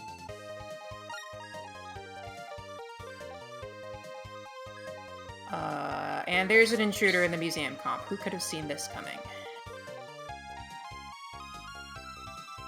Is it Museum Man? No, it's bad fun. I wish. we do not know who the assailant is right yet.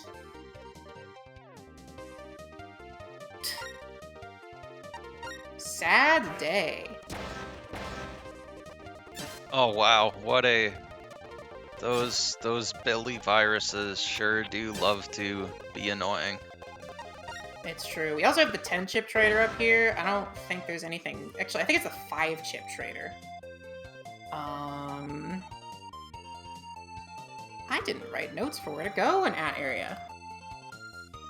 Raider Man. We've also got V2 Corn.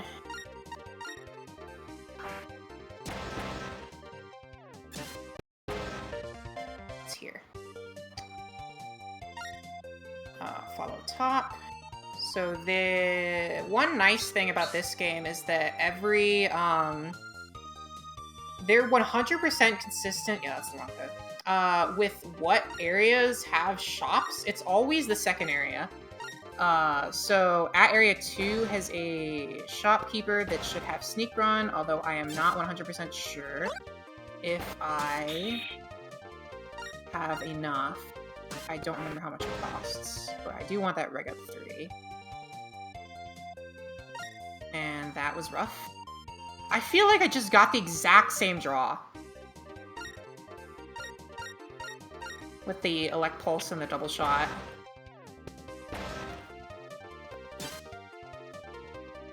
Forja 2E, that's actually very good.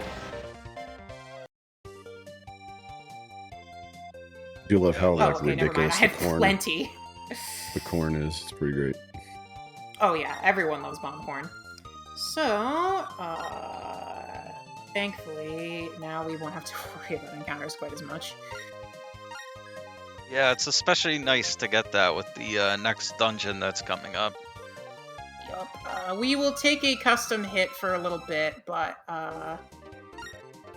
we will solve that problem pretty soon.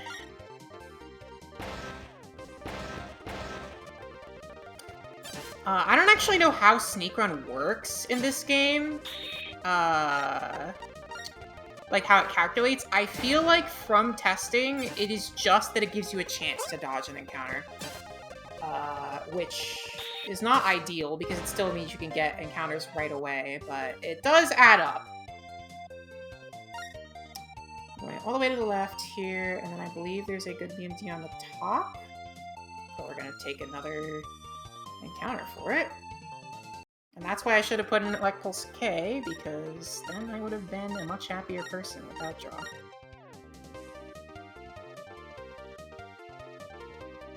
Twin Fang's also alright, although it's not. Guys, we get to use Shake. Let's go. Oh yeah, Shake. Shake hype. Oh, and okay, we did get a Boomer 2. Excellent. Oh, yes. All right, chat. Shake it in hype. Let's shake it. Shake it in chat for shake hype. So I believe we go all the way around for the Prague. We have to talk to a Prague to unlock the security gate so we can get back into the museum. Because Mail and Sherry's are still in there. And Sherry's is having a great time at the museum, although she got weirdly quiet about something for some reason. About the limestone on display. It's a bit mysterious. Oh, that's not okay. So this is an unlocker. And then we have to talk to this Prague.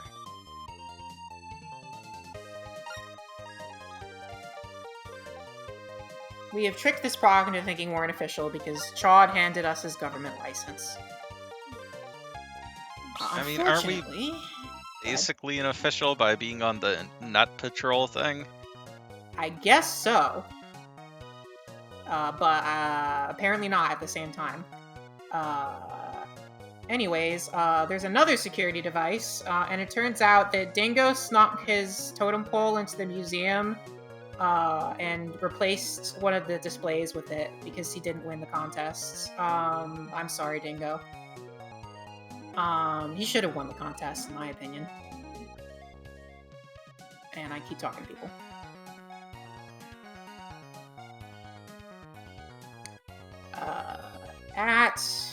Oh, right, Shuichi helps us. Right, you do get to see Hatman for a little bit here. Welcome to Fossil Comp, most annoying comp layout ever made. Actually not true, but it is a spiral. Yeah, it is cool that they gave all the comps unique layouts in this game, but it does unfortunately mean you have some annoying ones like this. And I'm really hurting for anything right now. I was really hoping that roll would target the bottom corn, and not the top one. That is weird. You think she would prioritize targeting the one in your row, but That's exactly why I moved to that row. Gonna wait for a second. Okay. Oh. Billy's always so annoying.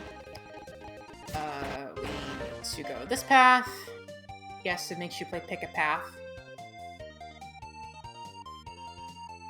And there is an encrypted security system here, but luckily, Hatman will help us crack the security code. Thank you, Hatman.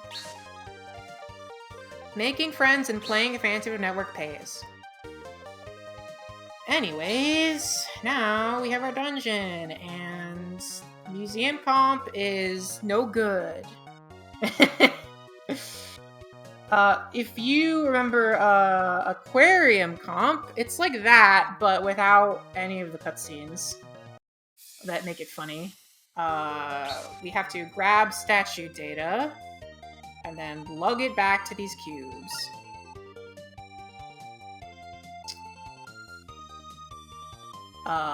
This is a very, very long comp.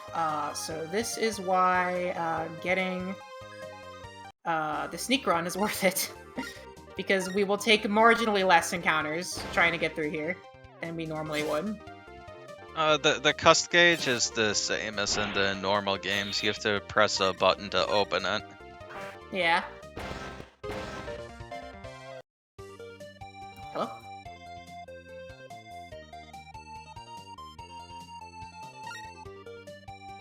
So we've got the other museum data all the way over here, and yes, there's just this extremely annoying winding path. And that's why I like having a leg pulse. Ooh, that is a pretty nasty encounter.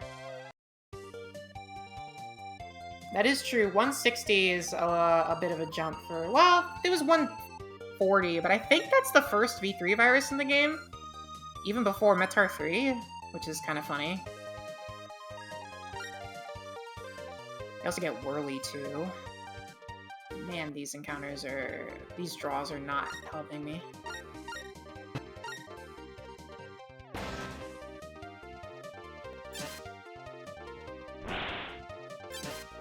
Yeah, BN6 really does spoil us with the crack shots just all being in asterisk. Yup. It's not too bad having them in A code, but also tragic.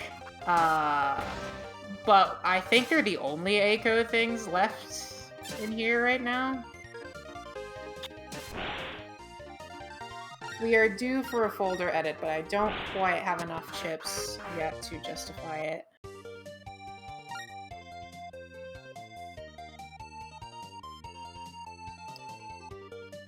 So we put this in here, and this is the entire comp. There's 4 of them, and it takes a long time. Yeah, this is truly one of the Battle Network dungeons of all time.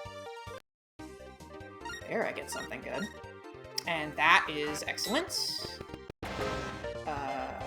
Whoops. Oh, nice. I forgot that we could get Boomer T here, and I am going to... I guess I'll do the folder edit now. Because... It was the Boomer 1L that I accidentally removed, right? Yeah. We want J and... I don't have any more K codes. That's strange. J, K, L, N, R... We don't need these anymore. Those were for... The menus are a little bit sensitive. As you can tell. Good lord. Oh my goodness. Help me. There.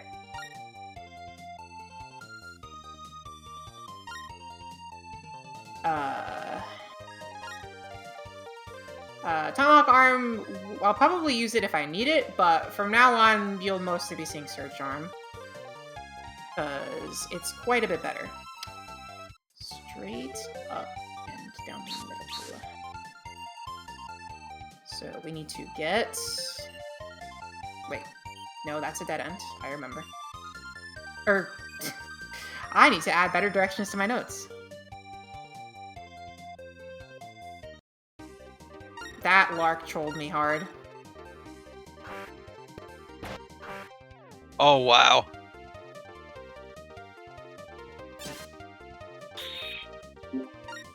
Chat was asking about these games having multiplayer connectivity, right? I think you It does said not, these do not. unfortunately. This one and Pawn do not have multiplayer right now. So I thought. I So remembered Pawn specifically has a separate version of the game that has multiplayer features, but unfortunately that is not preserved at the moment. This game just doesn't have any online. It's single player only. Is that other version of Pawn? Is that the same multiplayer that the other Battle Network games have? I believe I don't know because it's not preserved. It's like an endless battle mode. There's like leaderboards and stuff. Where does the Ammonite go? Yeah, the leaderboards is, I think, just for the virus ranking gauntlet. Okay. There is a PvP patch for this game, although it's unfinished, that adds in the Legend of Network library into BN. I hate you. Yeah, into GM BN6. was working on that. I think he didn't get the chance to add all the trans arms yet. No, it's just the library at the moment. Yeah. Up top, grab burn data. It's still, this comp still feels like it takes an eternity, even with Sneak Run. But luckily, now that we have the Custom 1 back, I am getting better draws. Elect Pulse 2E. I'm going slightly out of order here. That's actually kind of nice. I think at this E-code is one, another good one. all three elect pulses just paralyze, right? They don't have the different Yeah. effect like in 6. No, they do not. They just paralyze. But that's a good thing, frankly. I'm not gonna let that Lark troll me. Yeah, it's kind And of the funny. Billy trolled me instead. It's kind of funny in 6. Elect Pulse 3 is like the worst one.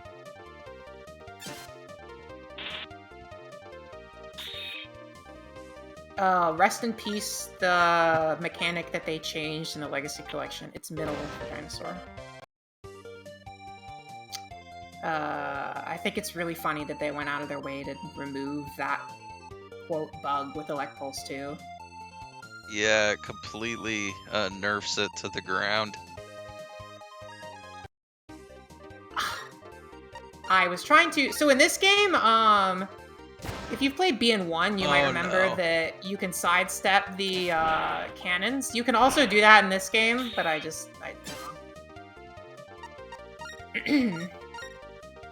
Unfortunately, having to have Sneak Run means our Buster stats are worse, which stinks. But it's not a big deal. Yeah, it is pretty rough that they decided to make Sneak Run take up 5 slots. Yeah, it's ridiculous. Is it also 5 slots in Pawn? I do not remember. Yeah, so all I could fit with it for like most of the game until I get the 3rd skill slot upgrade is just a charge +1. That is goofy. And the thing is, like I was messing around for a long time with these stupid like user ID RNG seeds for the skill elements, but Sneak Run is from a shop and those are always set, so Sneak Run is always just like neutral element. And so I got the charge +1 in fire. Clearly, you just need to pay that one guy to change the element of it. However many bug frags that is. That's illegal. That shouldn't have worked, and I got away with it. That did not feel right. I don't know if double shot works like that in BN6. I think it does. Oh goodness. Do you actually I use said straight to the left. I misinterpreted that. Go ahead. We do use double shot quite a bit in BN6 after, because we get some in our folder too, so we just steal them from there. Yeah, unfortunately, the folder 2 in this game is from a job BBS request, and as mentioned before, we can't take any job BBS requests really because of the way it doesn't let us scroll down on the menu. It is identical to the starter folder, but I would still steal the Buster Ops from it. Unfortunately, we can't get it, so... What data is this? Yeah. In Phantom Network, I steal the sword and wide sword from it. Which I forgot to do in my run for this, which is why I eventually ended up dying to Cash second. That was fun. Oh god. Oh god. That's evil. Okay, that's the meadow. Almost went back to the comp because I was reading my notes.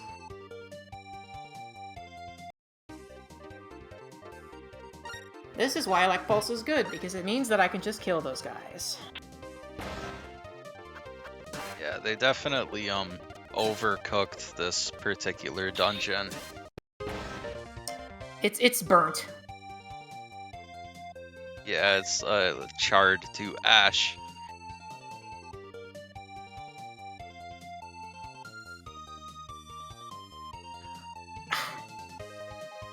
Well, I didn't mean to interrupt that. Where is the path that goes straight down to that part? Man.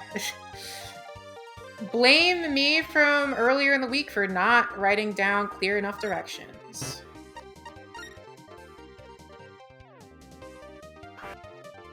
There we go. So that's the man portrait data. You have to put that. Also, you can only carry one at a time. I forgot to say. That's part of why this is so annoying. Yeah, honestly, if you could just pick them all up and do it all in one go, it would probably be fine, but... I can't believe I'm about to draw Super Cannon. It worked. I don't remember if Super Cannon is in Pawn. It does make me laugh every time that I think about it, because it's just so goofy. My new favorite Mega. I think I don't remember. There are some other weird ones in Pawn. There's like Sonic Boom. Yeah, the Sonic Boom one. But that one's actually good. I figure they knew that like they couldn't get away with putting like variable sword in these games, unfortunately, because they probably figured trying to input the command codes on the phone would be kind of ridiculous. So instead, they just made the Sonic Boom an individual chip. I also imagine it's not in this game because these games have very limited programming. You'll notice a lot of it's simple.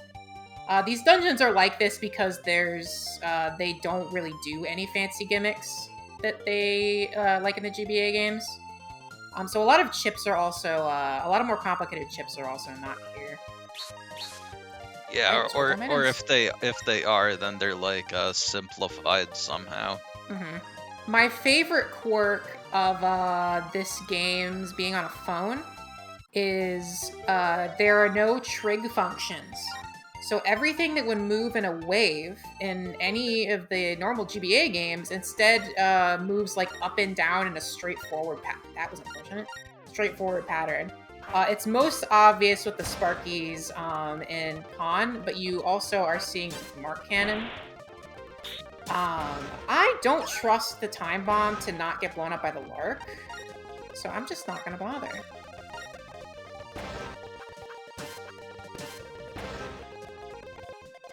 Oh dear.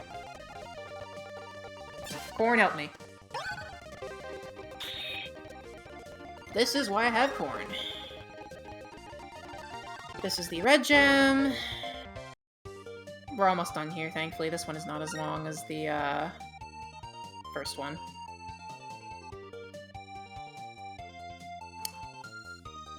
And this boomer is very helpful.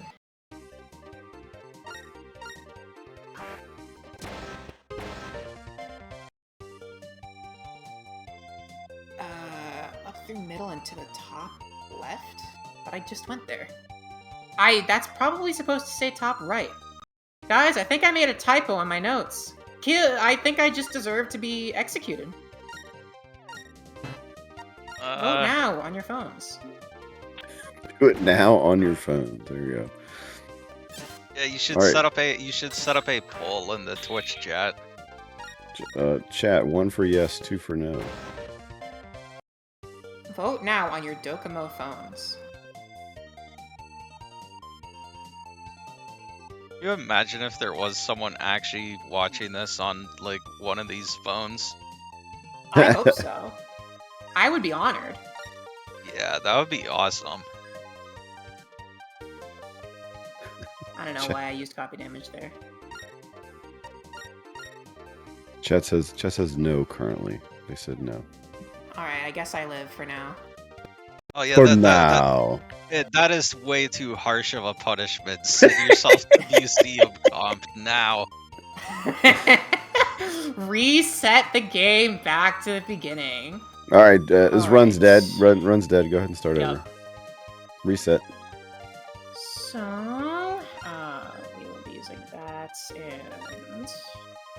Okay, just give me an encounter 2 seconds before the boss. Whatever. Our mysterious, assailant is Proto Man, who has been, controlled by the guy we've been seeing in the cutscenes. Apparently his name is Nobody. Yes, this is Kingdom Hearts again. So now we've got Search Arm. Xehanort. That's very nice. And Search Arm has a very good charge shot because it can just auto-aim from anywhere. And I am actually going to throw away that boomer because I'm going to hope to... That's annoying. Yeah, so that's actually all of my shuffles for the entire form. That was lame. Shake, get him!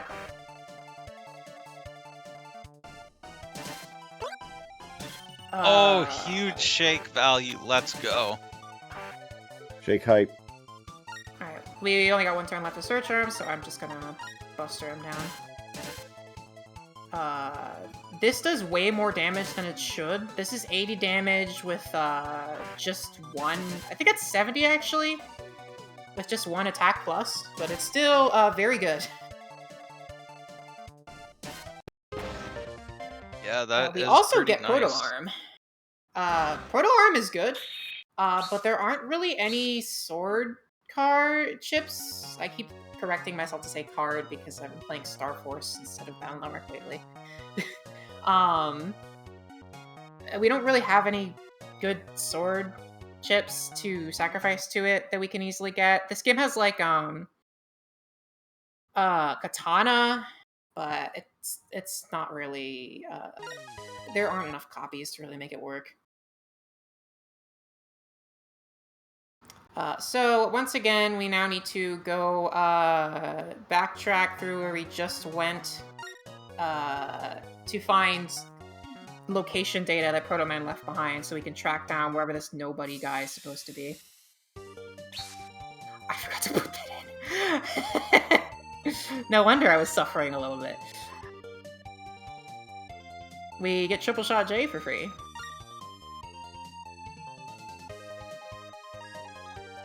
Yeah, that would have been nice to have. Wouldn't have made that big of a difference, but that is meant to be there, and I just forgot to put it in my notes.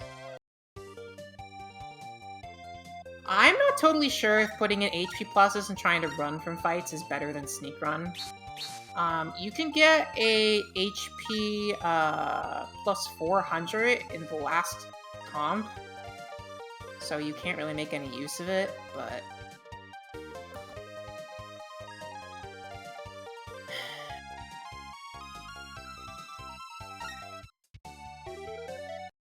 and move down so that they... Oh.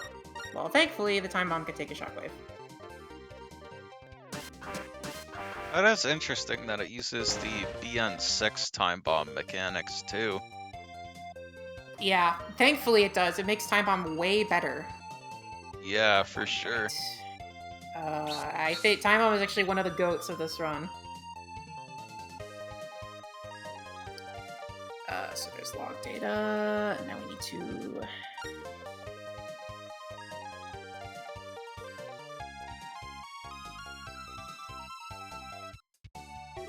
I'm just gonna pop this here so I can look at my notes. Okay.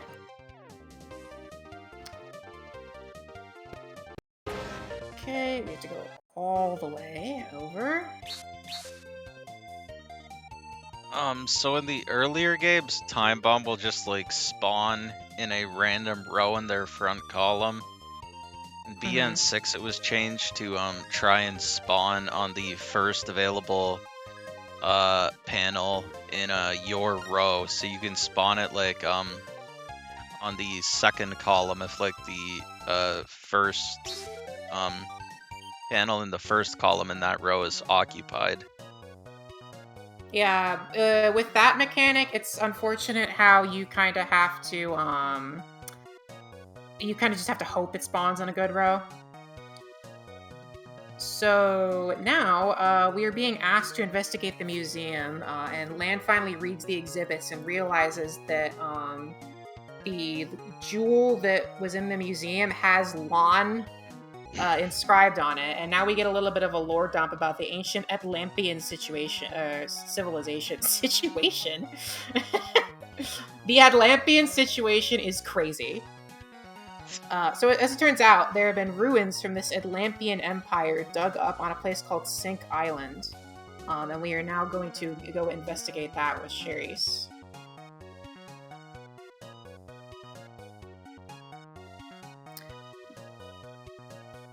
Fortunately, we don't have to do airplane comp again. Oopart mention. Unfortunately, it will not be giving us Tribon. Oh, this is another place we have to talk to everyone. So, we see Shuko. Guess what? Shuko actually won the tournament. This is where the vacation was going to. But unfortunately, Shuko is Shuko and she lost her passport. So we have to go get it. That is definitely a Shuko moment.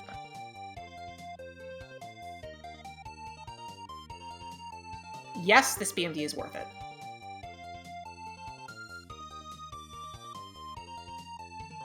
And it is literally faster to jack out than go back there.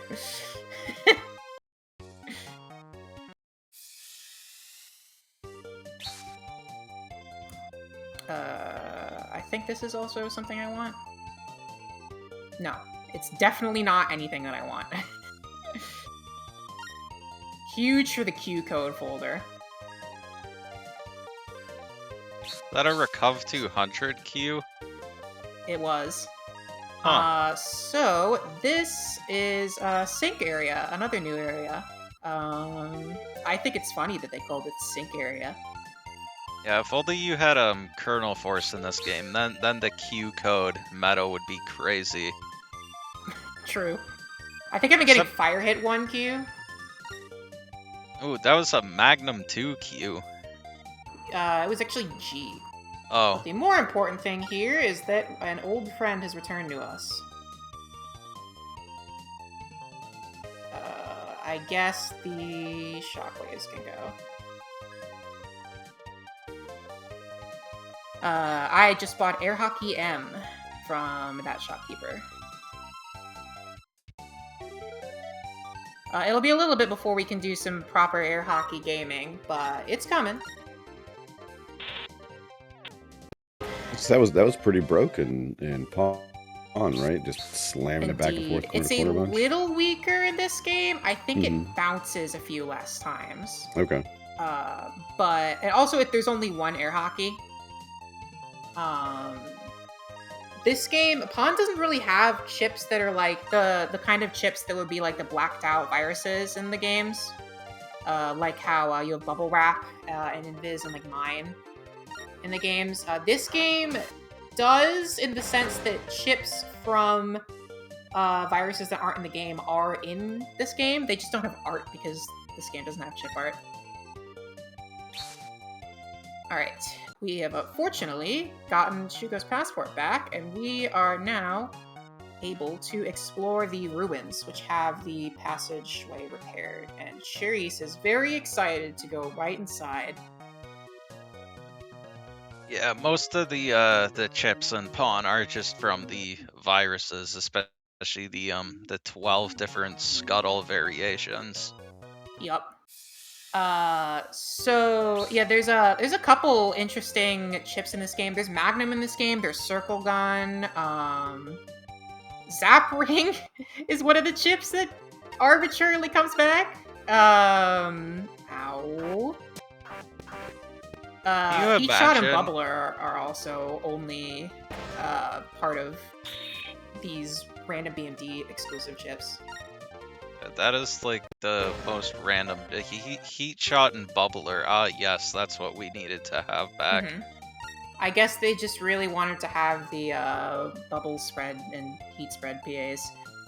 So this is Ancient Ruins comp, an ancient comp from the Atlampian Empire, and the gimmick here is that there's little gates that test if you're a citizen of the Empire or not, and obviously we're not, so it will sick viruses on us every time. These virus fights are actually kind of a big step up in difficulty, but we are thankfully at the point where we have enough boomers to get through most of them. I don't want BMD. I would really like to get Boomer 3 here. There we go.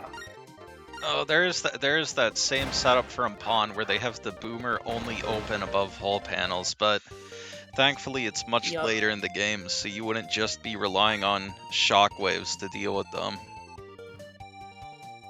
Yep, and so here's how you know they mean business. We've got holy panels. The encounter has been diffused now, though. I remember being very surprised when I first played this game. My folder suddenly couldn't S-rank every fight.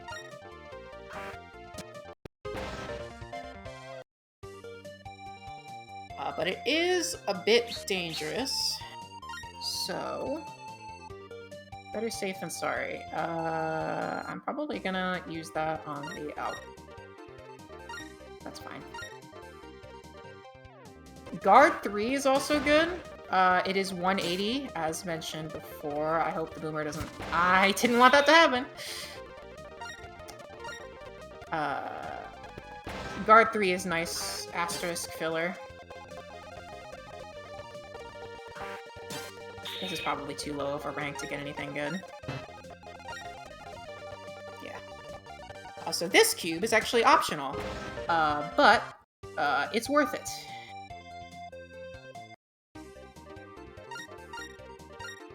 Can we guard this cat attack? No. Thankfully, this game gives you so many full energies in BMDs.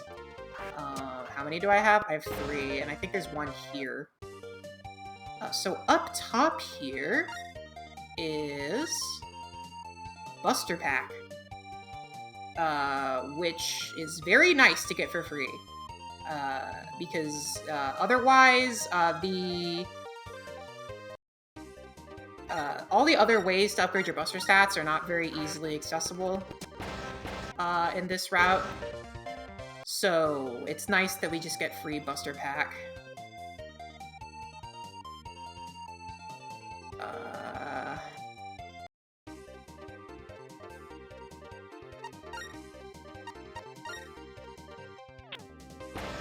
I was like a Twin Fang 3 here. If virus colors look wrong to you in this part of the game, it's not just you. They mix some of them up in this game. So, now we go... No, this is Ancient Ruins Comp 2. I was gonna say, that looks more like the Twin Fang 2 virus. That's kinda... Yeah. The Walla 2 in this game is actually using the Walla EX color. There was a mix-up at the factory. Oh yeah, that is definitely a Twin Fang 3G.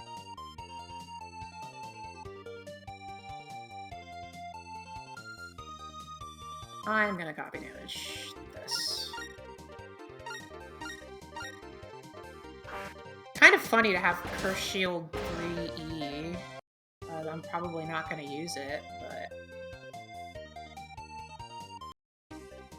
So one funny thing about this game is that it's pretty easy to get the PA combo for Corn Fiesta, but Corn Fiesta is way worse in this game than it is in Battle Network 6, unfortunately.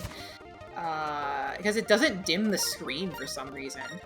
So that thing isn't hitting anyone. So we don't care about that. We are going to go around.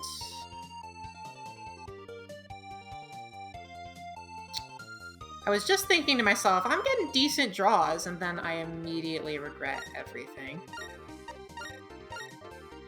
That's fine.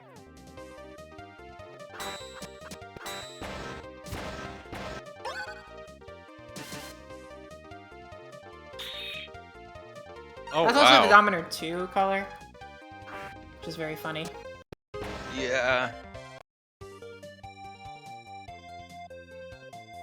So there's Air Hockey L. You might be able to put 2 and 2 together and figure out what might be happening here.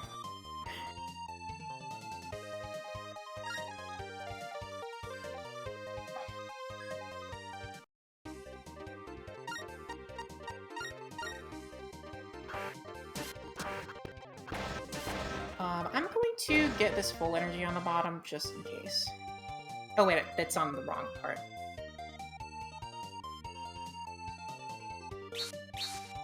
So bottom path for the first gate.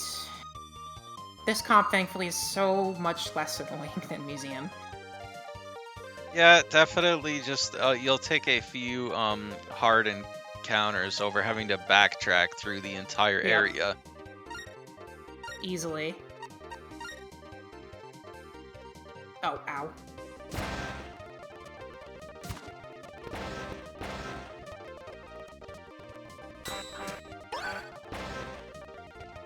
I have exclusively been getting Mark Cannon. Like, I could be getting Boomer 3 here, guys.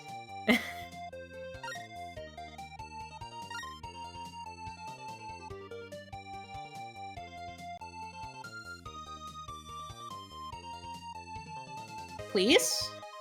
Well, this isn't gonna get anything. Well, unless...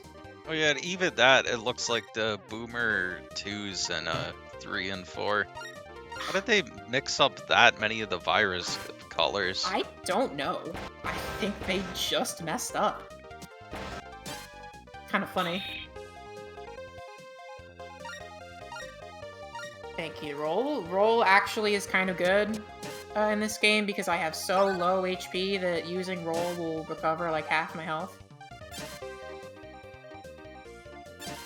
There's a Boomer 3. Not in the code that I want, but still good.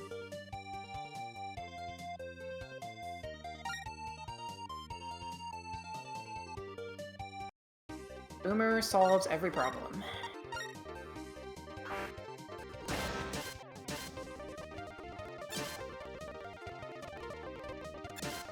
Well, we are coming up on a pretty big moment in the game, so I will be doing a folder edit really quick.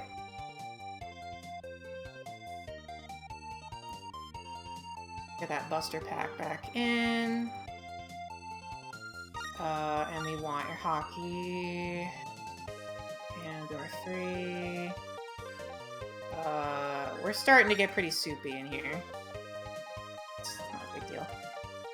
So, as it turns out, Rideman is attacking us, but is not under control of Reverse.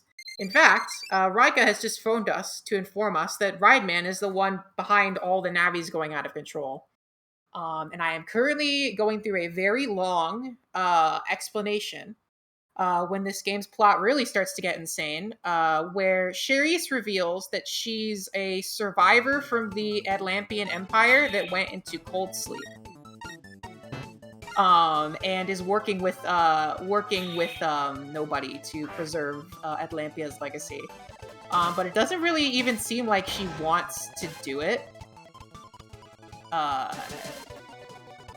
And Lan vows to bring her back home so that we can have fun and she can be our funny weird room. I forgot that went over holes. Weird roommate. I am help. You know what? Yes.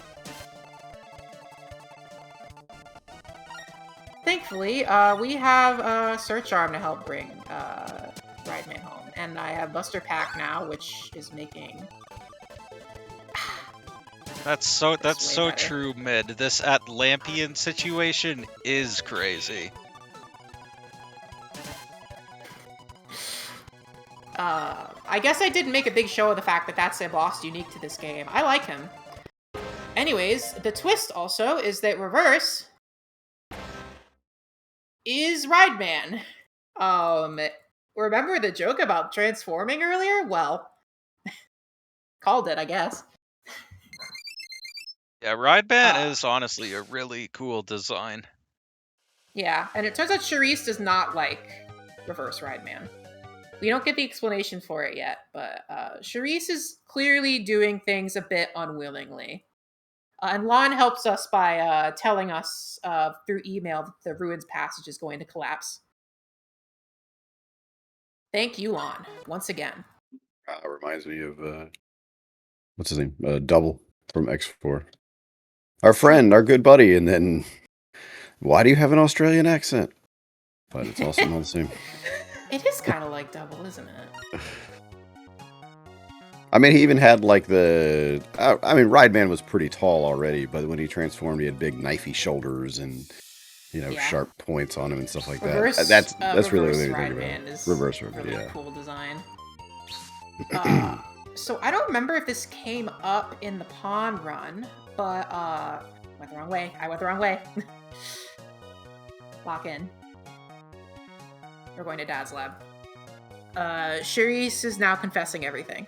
But I don't remember this came up in the pawn run, but instead of GMDs, more BMDs randomly spawn in random comps throughout the game with new stuff in them. This game has something similar in that all minor comps have gotten new BMDs, but it's specifically in Chapter 7 that they all show up. And there are some very nice ones. It's not this one. Yeah, I think I did mention that briefly during the pawn run, but most of them I don't think are really that worth it. The one funny one, it literally spawns right outside your HP in Chapter 8, is Curse Shield 3. Yeah. But this game, there are ones that are considerably more worth it. We didn't even go here originally, but having arbitrarily spawned in here is not that one. It's over here. Guardian O. Which, thank God that we have Guardian in this game. I don't know what I would do without it. We also got a Lance Star from the Roadside Tree. As well as an extra Buster Up.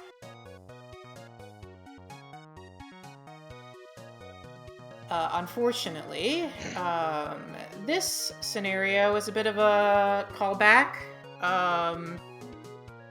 because, well, you'll see the boss of this scenario, but there's a lot of backtracking from things catching on fire. How mysterious.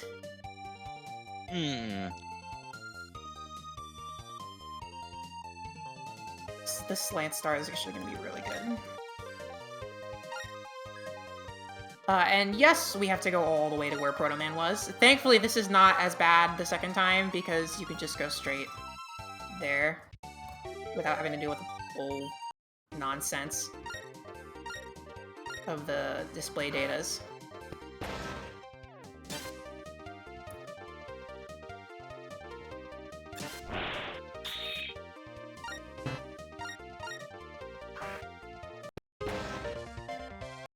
Whew. But we are approaching endgame. I think we're at like 2.5 hours right now. 2 hours, 2:16. 17 minutes. Not bad, not bad. Zoom, zoom, zoom. Oh, hey, we get to see Guardian. Yeah, I thing- also love Guardian. Oh, sorry, go ahead. Oh, I was just gonna say, the thing with this game is that since I take every encounter and we have a weak folder, I feel like most battlers are going to take at least one turn. And that's why I think chips like Guardian and Time Bomb are worth it, because they will just guaranteed kill everything at the end of the turn.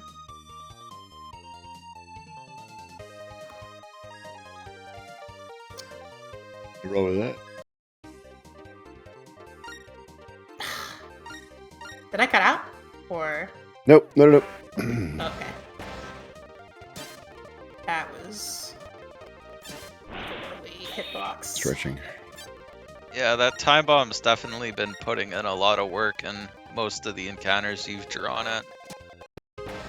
And we are about to get an upgrade, thankfully. Thank God you can just skip Museum Comp. Museum Comp 3.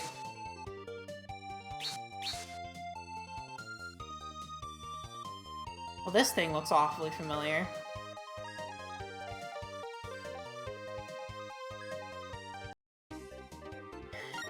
Come here.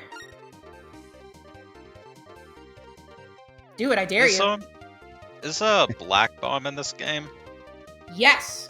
So there's actually a black bomb for free in Ancient Ruins comp that I did not get.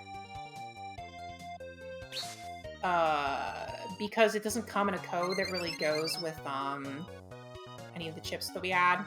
Unfortunately, the Fire Trans Arm we don't have it yet. So unlike BN6, where you could just use Heat Cross for Black Bomb, you don't really get an easy way to light the Black Bomb. Yeah, that makes sense. There is a Black Bomb in a better code from a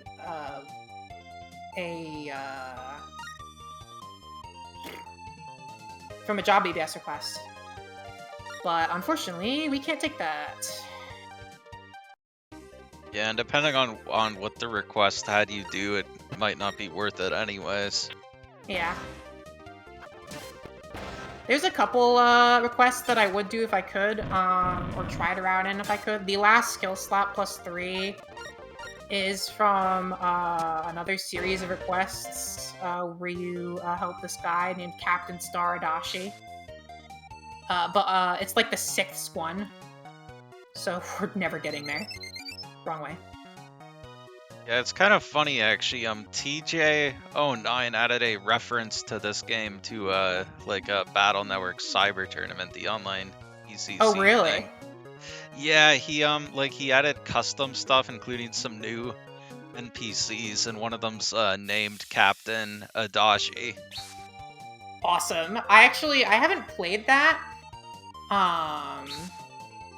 I haven't played it, but it looks so cool. I watched a friend play Battle Network Tournament CT.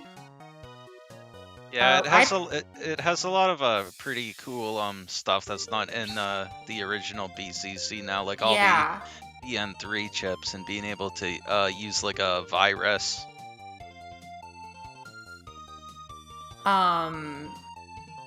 Yeah, but when I heard about it was when they did that BN3 expansion. I think that's so cool. Okay, just need to make sure I was going the right way. I was actually a Battle Chip Challenge hater when I first played the game, but I think I found peace in my heart since, and I need to give it another shot. That really happened. I tried to move up. So all that to say, I respect the Battle Chip Challenge fans now. Time is a funny way of doing that, eh? I didn't get it, now I understand. Yeah, I think my hottest take is no longer being a Battle Chip Challenge defender, it's being a X6 defender. Oh, I mean, I man. will also happily defend X6, but just because I think it's funny. Like, the video game itself is funny. Oh, it is very funny. And yo, what's up, Meta Ruler? Thanks for the raid, Meta.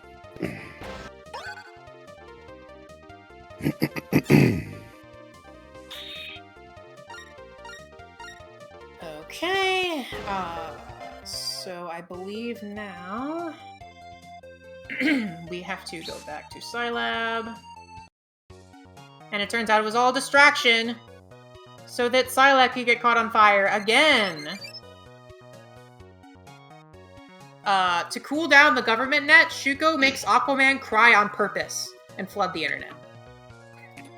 I love this bit. No, look at his face. Weebo, weebo. He's literally like, wah, wah, wah, drip, drip. Yeah. Don't rust, bro. Don't want to do that.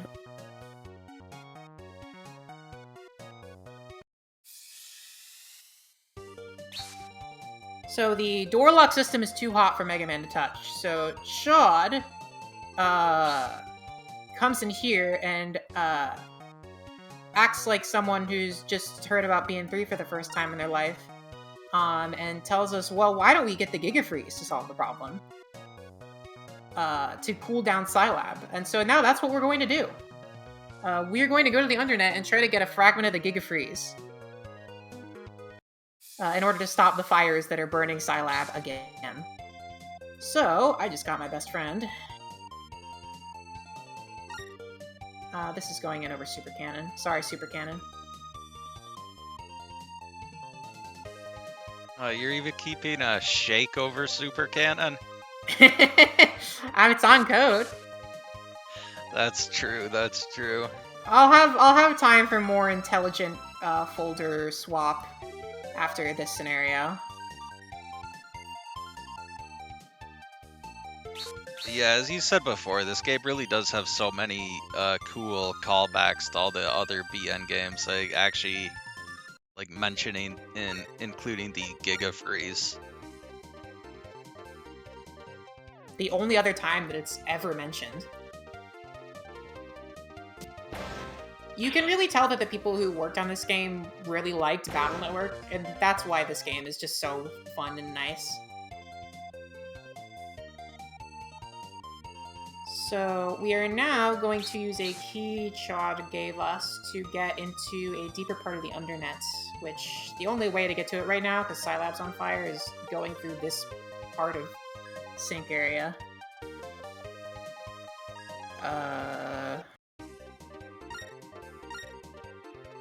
I could have went into Tomahawk Arm there to give the Lance a +10. I copy damaged the wrong thing.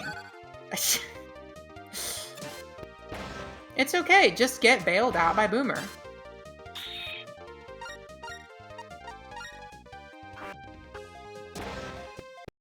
It's somewhere around here. Oh dear. Which way? Was it on the other end?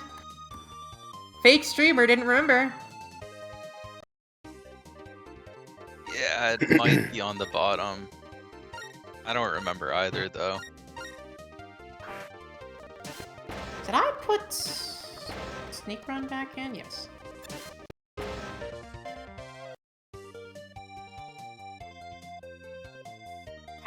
This is what happens when you write in your notes, take the invisible path, and don't specify where the invisible path is.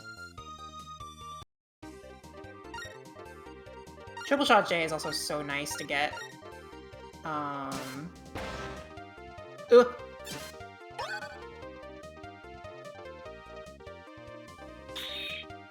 It's just nice to just hit everything. That is one chip from BN6 that I kind of wish was in this game, actually, although it's definitely for the best that the virus isn't, would be Summon Black. If only. There we go. So now we are in Undernet 4.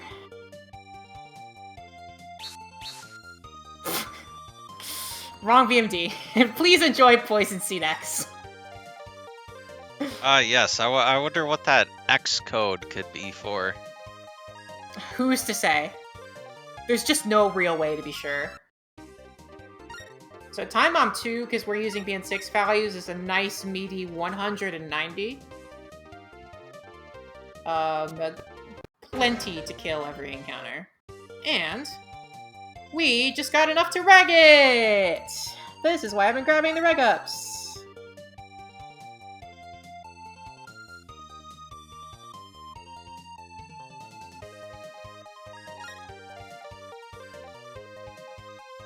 Sounds like the master plan is paying off. Exactly, and now, part 2 of the master plan. After we kill this guy. I say this, and this is a bad encounter for Time Bomb.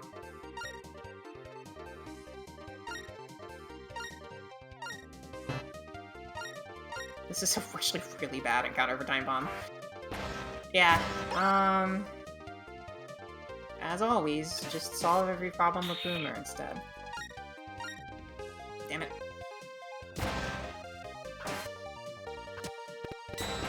It's your friend that likes to play Boomer. Speaking of Boomer, we have enough for 2 Boomer 3Ts. Yippee! Alright, I think it's time for the shake to go. Oh man. Thank you, Shake. Appreciate it. I mean, it did put in work in a couple fights. It did. Chat, say bye It's to true. Shake. Also, magically, that's Fast Gauge Star? I did not use that in my practice run, but I'm gonna grab it just in case. Because who is going to say no to Fast Gauge Star? Not me. Wow, so you actually had over 100 bug frags to buy 2 of those. Yup, 122. Did you even get like any extra bug frags from BMDs, or was that all just from fights? All from fights, because the BMDs that have bug frags don't really have any meaningful amount of them. It's only like random BMDs that have like 5 each. It's not really enough to get anything good.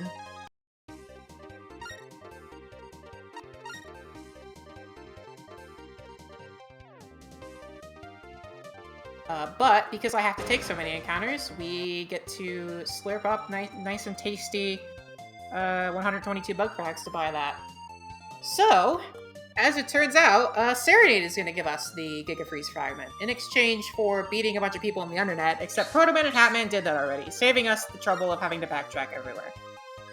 Thank you, Protoman and Hatman. Serenade doesn't show up, but that is Serenade.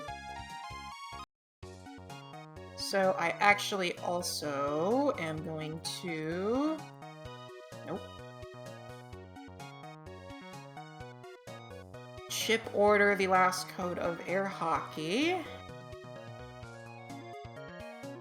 And also grab an extra buster up.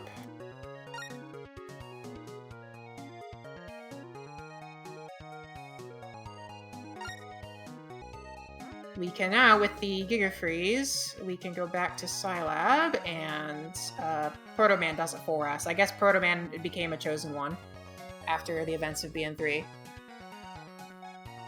And now, Scilab is under attack for the 2nd time in this game. I thought we were in the other room. Nope.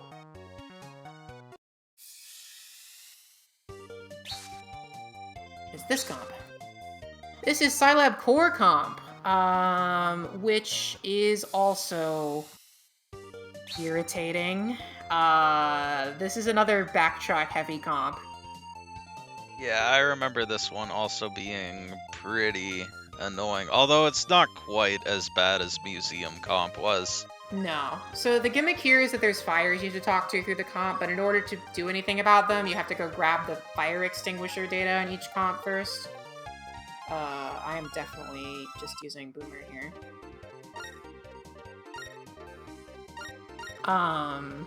So this is another backtrack heavy comp, but you can get a lot of nice E-code chips from this, because you have to take so many encounters. So ideally, I will be getting lots of Fireburn 3E to go with the Corn Shot.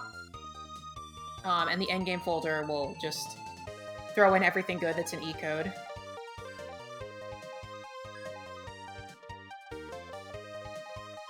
But in the meantime, we also have Time Bomb 2, which just kills everything. In my first run, I actually didn't have enough to reg Time Bomb 2 until Chapter 8, and I specifically added the request and a couple other reroutes so that we can reg it for Scilab Core Comp, because we have to take so many encounters. Yeah, that request for the reg up, it definitely seems worth it, getting the earlier copy damage and now the It's a whole Time Bomb. chapter earlier. It's just way worth it.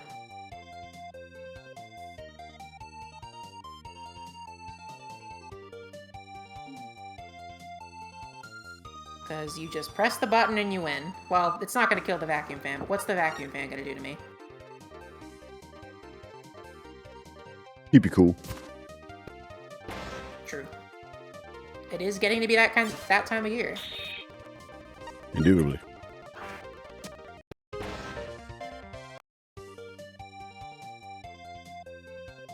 Alright, that's the last fire here. Do I get this BMD? I guess I will check it. It's money. I don't think we buy anything for the rest of the run. I considered getting Super Vulcan, but I decided it wasn't worth it.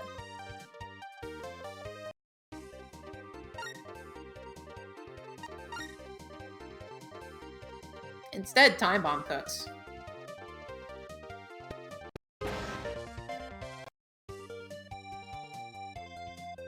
Nope.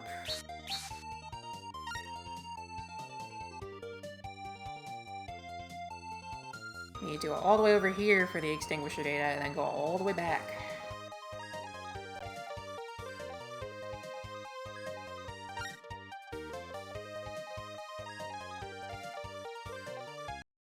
Yeah, the dungeons in this game are definitely a bit more annoying than Pawn, except for the mobile area. It's true. I would take Scilab Core over mobile area any day. Yeah, having like a cust -2 effect. I mean, it is kind of cool, like that it's very unique, but man, it's annoying. I do think the dungeons in this game are better than Pawns, because there are some genuinely good ones. I didn't mean to get that. I do quite like Shrine Comp.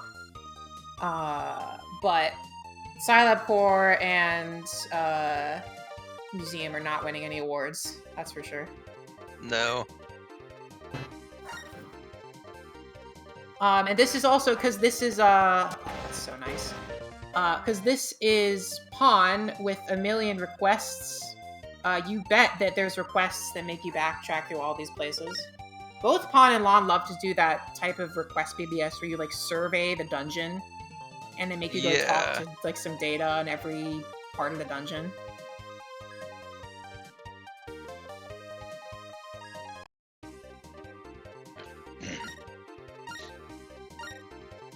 It would also be. I was gonna say it would also be a little nicer, but unfortunately, it is another effect of them being mobile games. If we had unique dungeon themes, it's true.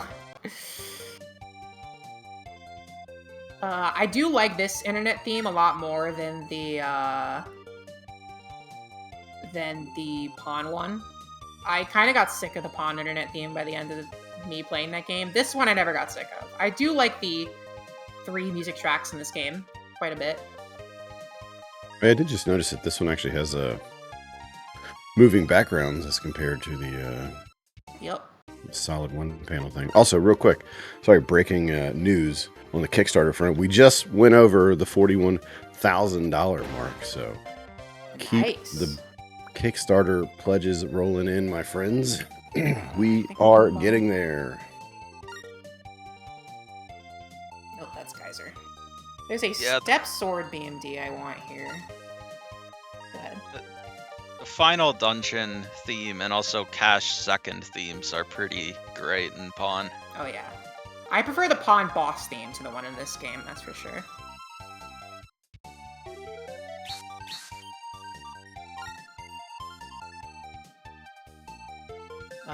Yep, we have to go halfway through the comp to get the extinguisher data. This is why Sneak Run is worth it.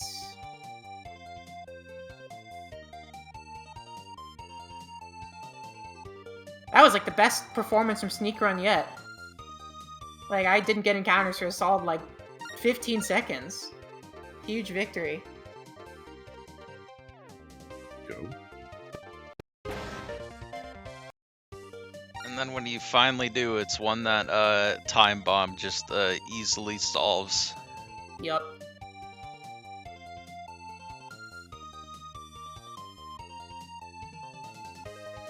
I think that BMD is not anything that I want. Yeah, Step Sword E is next.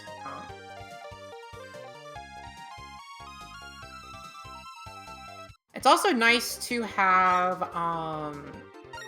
attack plus 10s in this folder because you will often hit a lot of damage thresholds you wouldn't normally. Like the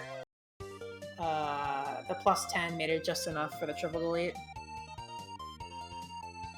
Lets you get through the folder faster.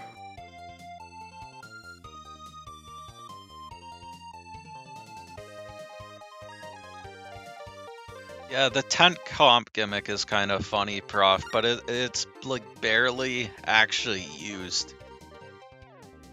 I don't even remember what's the gimmick of that comp anymore. So it's only in like 2 spots. There's like a security cube that you have to like talk to a Mr. Prog to move back and forth.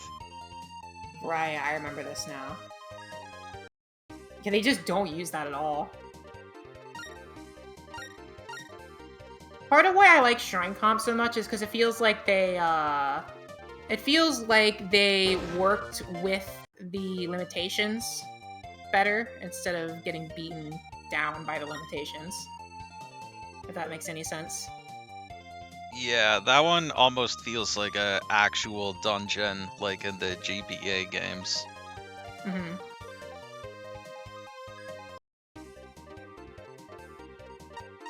Ah! I should move down. First time bomb failure of the run. We'll just Guardian this.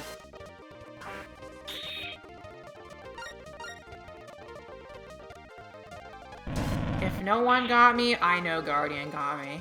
It's funny that we have a virus that's still dropping Longsword S this late into the game.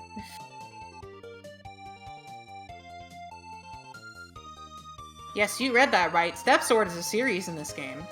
Step Sword is really good in this game. We just don't really have an opportunity to get very many copies of it.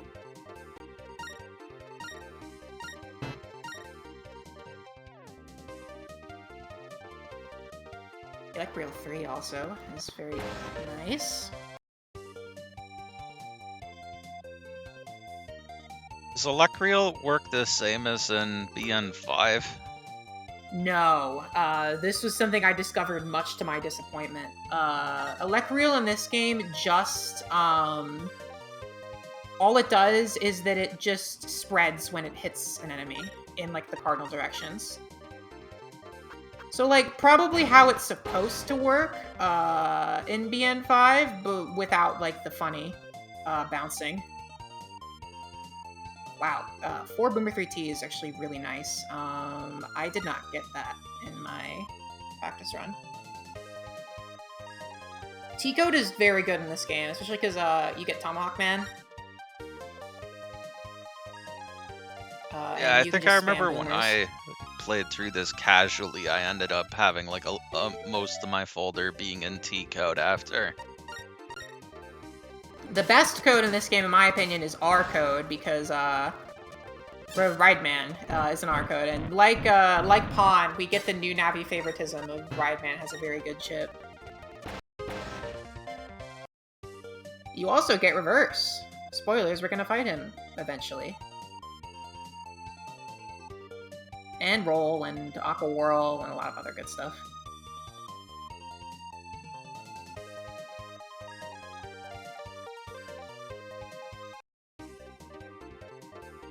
Unfortunately, we have to go all the way back to the start of Silad Comp 4 to get the last fire.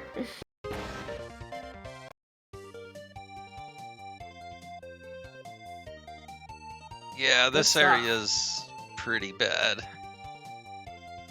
I at least think the encounters are less annoying than museums. That makes it bearable. Yeah, museum comp is just like a complete slog to get through.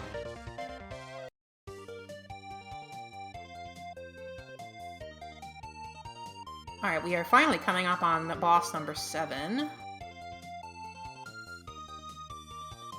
After I walk all the way back.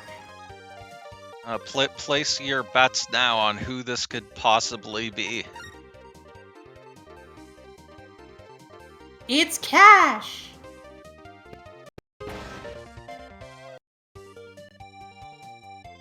That would be It's that Pikachu. would be cool if they brought Cash back. Yeah, Pikachu.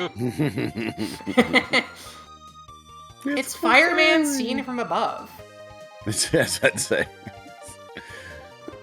It's Jigglypuff. That's incorrect.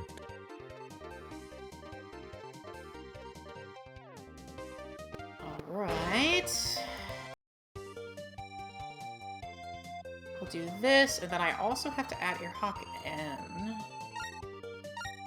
which I got quite a while back. So yeah, it's Flame Man. But it turns out this is actually cache data, Flame Man. In a shocking twist. I forgot to reg copy damage, but it's fine because I drew 2 out of 3 pit hockey. Hey guys, is something missing from this fight? I don't know why, but it just seems kind of off. I feel like there's supposed to be like something in the back row, like, you know, something thematic and fun and like a cool boss fight gimmick. Well, I can't have that. There's not a thing. No candles. We don't do that here. We don't do that here. Flame Man is... Why did he do it in that row? No, I didn't even need pit hockey. He's pretty pathetic. Sorry, Flame Man. Yeah, that is but- a... We did him dirty.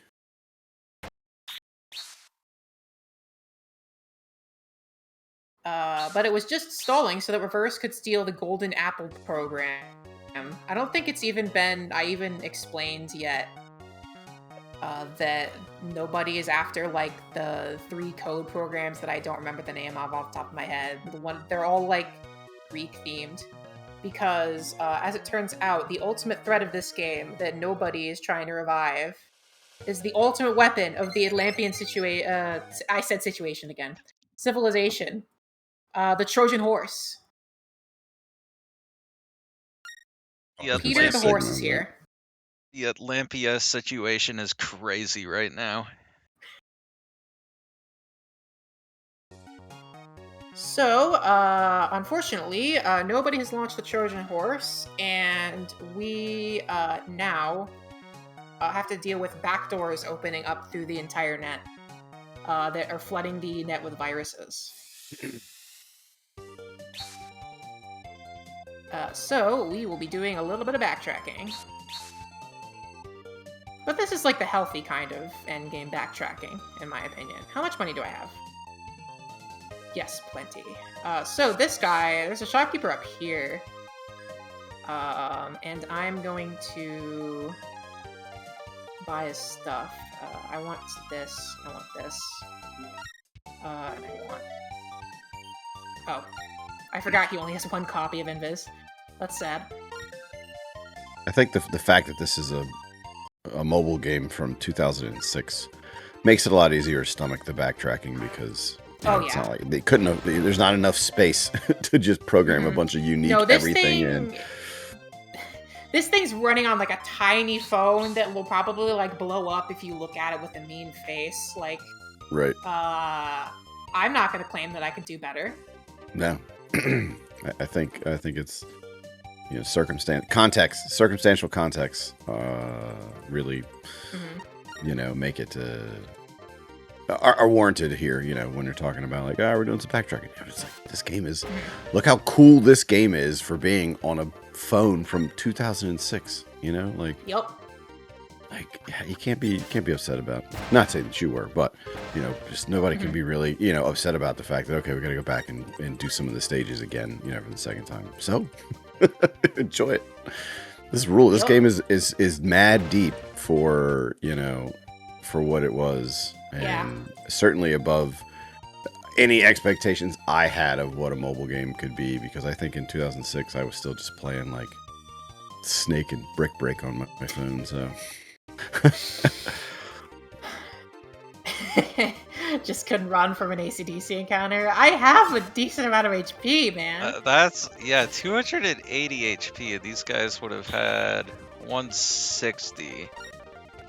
I guess I'll assume it's the same as in Pawn. I will calculate this. Like, I was gonna say, Meta where's was doing Meta? during my run. Where's this Meta? Where's Meta with this calculator? Get him in here. 280 times 30 Paging Meta ruler for divided the by abacus. 161.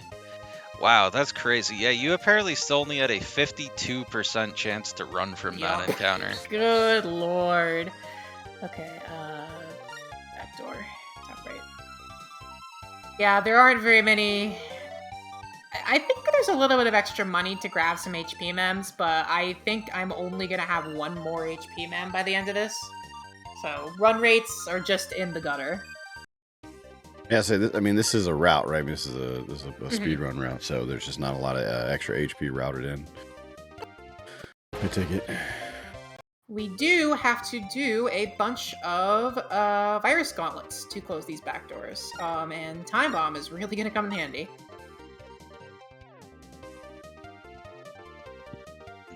Yeah, I think Phantom and Network didn't have quite so many quests, so they're a lot more generous, just like having like random HP memory BMDs lying around.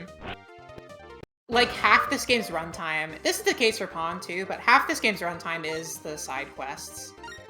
Why did you? I thought it was gonna go down. And now the shrubbery is here. Oh my goodness. Oh my goodness. You were mentioning something earlier about a lot of the stuff in this game coming from, like, would you say BBS requests? Yeah. Is that something that, and you said you couldn't do it because you couldn't scroll. Is that a limitation of the ported version of this game that you're playing, or is it something that where like it's not live just because like it's this? Okay. For some, I guess it's just broken because Pawn you're able to scroll the request BBS, but not in this game. There's a couple other things that this game randomly was missing. One funny thing is that in Phantom Network, you can get a third extra folder. In this game, you couldn't. And in the translation patch, they actually added it back. You just get both the extra folders. Yeah, if I was gonna try and continue like routing and improving Pawn further, probably doing more of the quests is something I should really look into. I wanted to, but you just don't really get a good opportunity to. Yeah, there is one I take where it's like you literally, it's not out of your way at all, because it's like the guy playing, it's kind of weird actually, like why are you playing hide and seek in male's PC, but you know.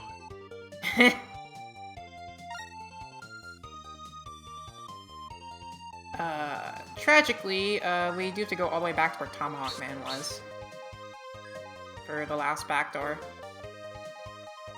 But it's not too bad of a trip. Hey, there's a guy here. One funny thing about this game is every area where a Ghost Navi shows up, there's a guy from the Ghost Navi Research Lab that tells you he's getting a signal on his ghost antenna. It's a quality of life thing, but I also just think it's amusing. Thanks, bro. That is kind of It's funny literally that helpful. they made them into like an entire thing. Yup. Wait, no, fork.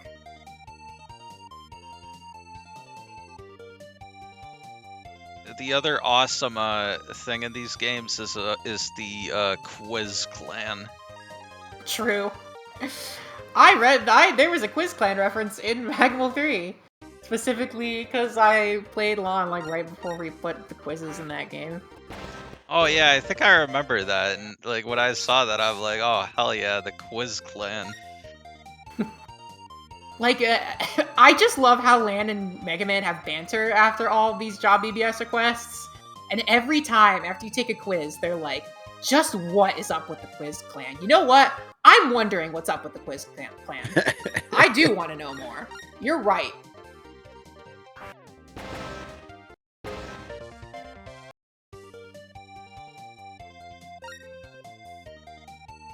If I was a braver person, I would write a fanfic about the inner workings of the Quiz Clan. Walk around traveling game show gimmicks.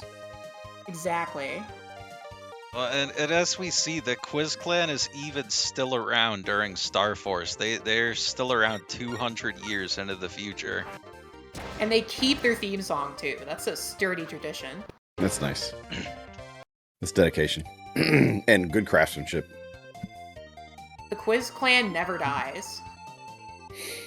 Honestly, I will say, in Mammal 3, what kills me every time is the Vine Boom charge shot. Yeah, because, the whole, the joke is the Star Wars games have the humor busters, where you can make a dog and cat sound with your buster, so there's just more of those. Yeah, those are awesome. I love the cat buster. That's a permanent addition to any playthrough of mine whenever I get it. Yeah, that is definitely one of the many good features the Star Force games added. Okay, that's it for the back doors. And now we will go talk to Dad. Chad and Charisse have tracked down where nobody is hiding. Before we leave, though, we're gonna finally fess up to Mom about the net patrol thing we've been doing. Because we've been keeping it a secret, but she knew the whole time. I don't think Land is good at hiding anything. I really like how nice Haruka is to Charisse's mom. It's cute. I said Charisse's mom instead of Charisse. We also get Roll V3. We know what you do. Yeah, that is one kind of sad thing in Phantom of Network. There's only like a couple of times where you have to talk to Mom, but you are constantly going to Dad's lab and talking to him. Mm-hmm. So it's nice. It's nice that in this one, Haruka's in it a bit more. Yeah. Yeah, you got all the father-son bonding time out in Pond. Now it's Mom's turn. So we got one last back door. We gotta take care of the sink area one, and then it is on to the final dungeon. Final dungeon. Hey.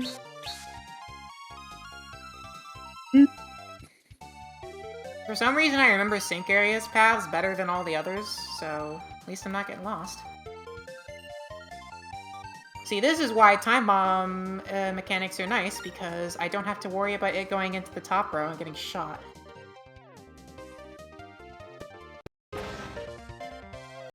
All those cubes, do you get the ID in the pawn run that opens up all the cubes? I think you do get that like late in the main story, yeah, but I don't think I don't like use it or get anything from any of them. Okay. Yeah, it's from a job reverse request in this game. I don't think anything. I mean, we couldn't do it even if we wanted to, but it's not super worth it. That's what all those cubes I'm passing by are for. Yeah, it's slightly off topic, but it still kills me that Time Bomb is actually meta in BN1 PvP. I forgot about that! I've heard a couple people talk about how messed up BN1 PvP is, even outside of interrupt spam. Yeah, it's got a lot of unique quirks, but honestly, it's not that bad. I mean, it's actually not as bad as 2 and 3. Oh yeah, it's messed up what happens in those games. Thank you, Guardian. Alright.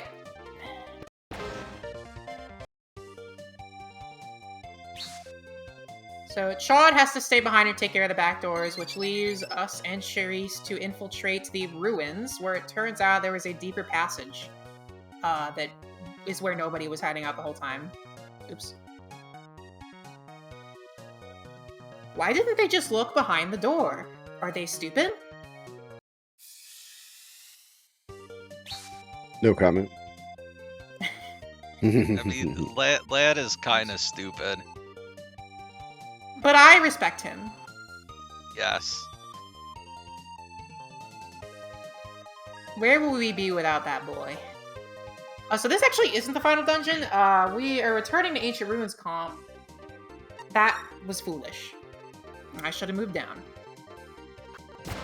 For 2 more of these, although there is no gimmick here this time around. It's just a straight shot.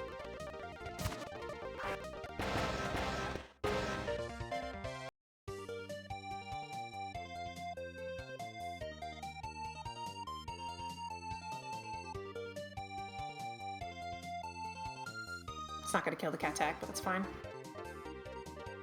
Oh wait, right. Guardian is not breaking in this game. I forgot. Oh, I didn't know that actually. That's kind of stupid. It's a little rough, but thankfully, air hockey's right here. Goodbye. This game also has drill arm, but drill arm is mostly in shops and as BBX or quest rewards.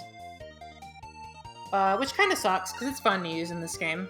It doesn't push in this game, so you can just... It's just a very good break multi-hit shit. Oh yeah, I think I remember that. That is kind of nuts. There's also a mega chip version of it. Super Drill.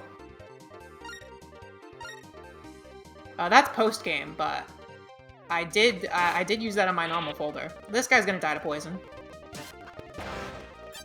Thank you, poison. I actually never finished the post game of this game. I really need to get back to it.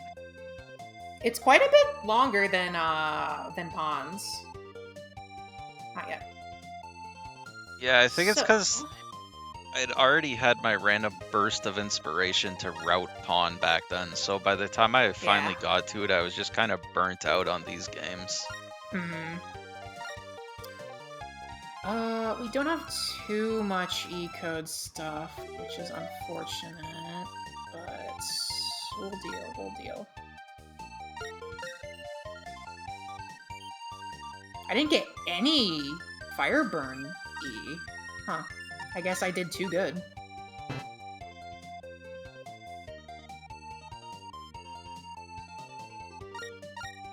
Yeah, that time bomb was very effective at giving all those triple delete S ranks. Yup. I guess I just had more in my practice run because I was doing worse. And we'll put in... Invis... and... oh, Buster Up. Probably just one.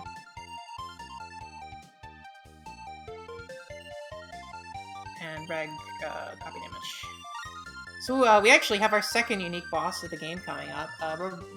Reverse Rideman ran off after we fought him in Chapter 6, and now we gotta stop meeting like this. Now we get to fight Reverse Rideman, which is a completely different boss fight.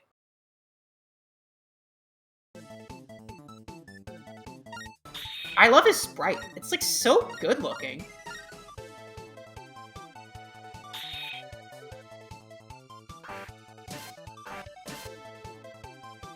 Unfortunately, by now... oops, I didn't mean to do that. Yeah, so you only get 2 hits out of air hockey there. Reverse Rideman's famous kicking move.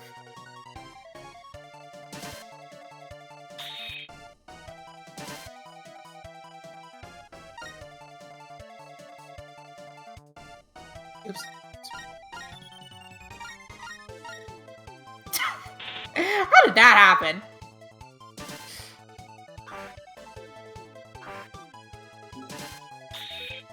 He does look pretty cool, though. I do like the design quite a bit. Like, I like the taking hectic battle has split them into 2.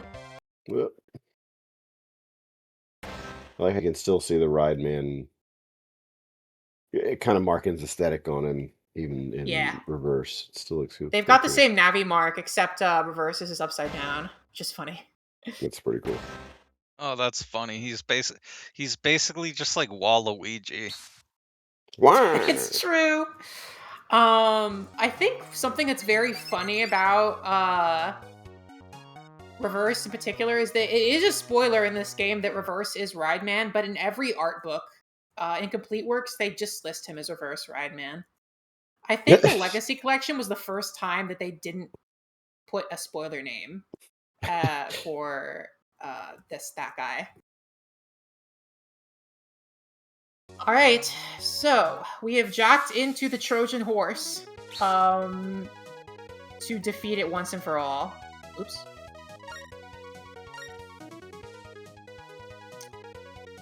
The horse is here, and there's nothing we can really do about it besides bust those viruses. Busted makes me feel good. We've got more virus gauntlets here. Gimmick of this comp is just that we have more backdoors. It's not like Pon's final dungeon where you like just go through all the other dungeons again. But I kind of like this one. Well, I just do straight up like this one. I don't know why I said kind of. We got good music too. Prof says, "I'll jack into your horse if that's what it takes." It's true. It's true. That's what it will take to save the world. Something I like about this game's plot is that the threat presented is actually very realistic, because the whole thing with the Trojan horse is it opens back doors and like breaks through security. And the whole deal is like we can't really let this exist because then there'd just be no security anymore. Right. I think it's a lot more tactile than the usual the monster is going to destroy everything kind of Sure. thing. Yeah, like in some weird, almost Saturday morning cartoon villain style way that they're going to do it. This one's like, no. This is exactly how people in the real world would do something like this. Yeah. Don't get me wrong, I'm a huge fan of Alpha. We love Goop Gaming. Sure. I forgot to put Roll V3 in. That's fine. No, it's going to destroy everything. No, you're not wrong. It's just the way they're going to go about doing it is very much the way,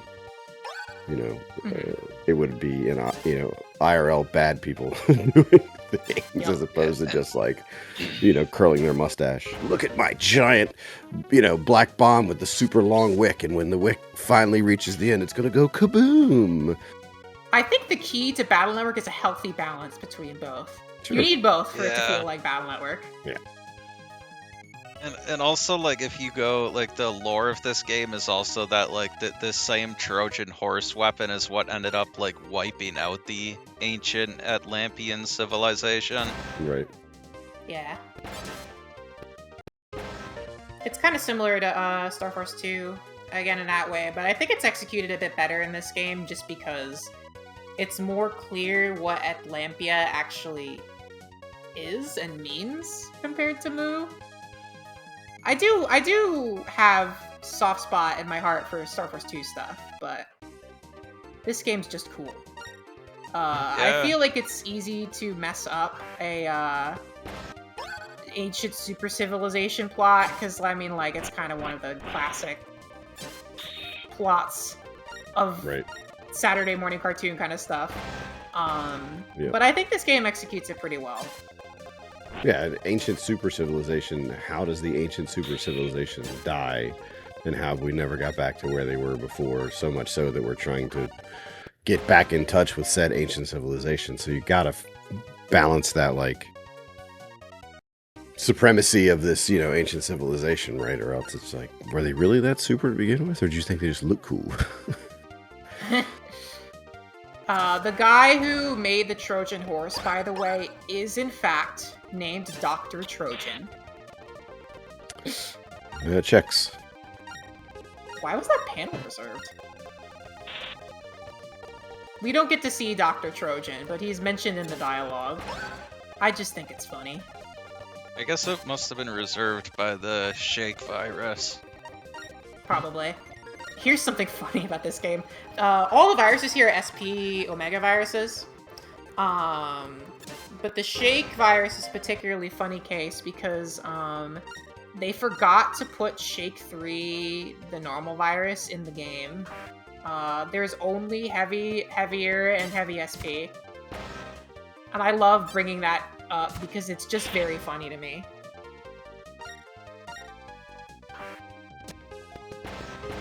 Is this the only game that the Atlanteans are present in, or are they present in other Battle Network games? Yeah, it's they're only exclusive to this this game. Okay. And that's also another, like, kind of unfortunate thing is, like, okay, we have this whole plot centered around them. Nobody ever talks about them again. Yeah. Which To be always fair, is. this was the last Battle Network game released in the real world. You know what? chronologically. That's true. That's true. Yeah, and they do a good job of having the whole Atlantean plotline be kind of self-contained in this game. That's good. Yeah.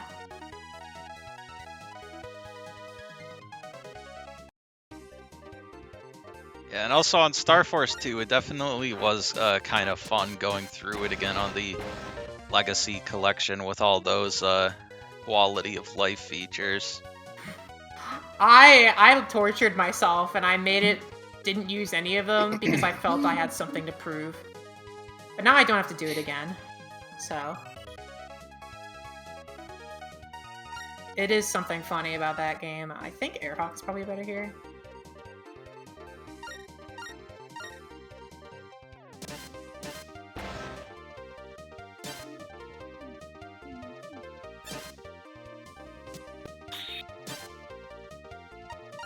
Let's see. So I'm actually gonna put this here so that I can copy and image the Ella Ogre. Oh wait, that guy's gonna be in the way.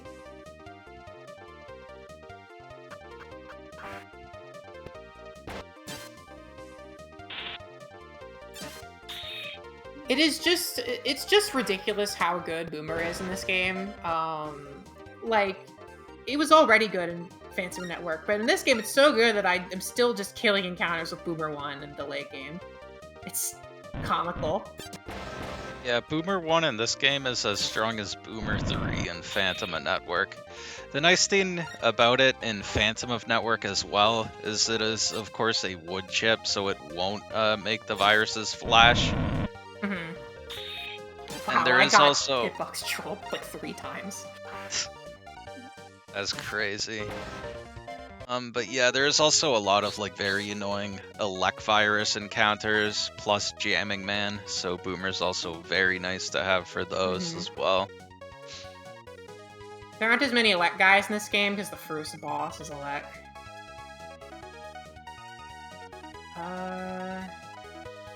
Guess doing this.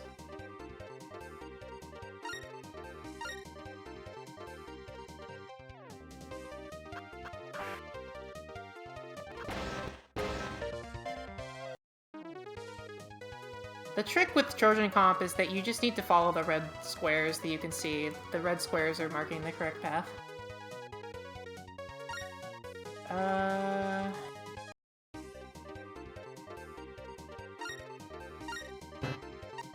Nice.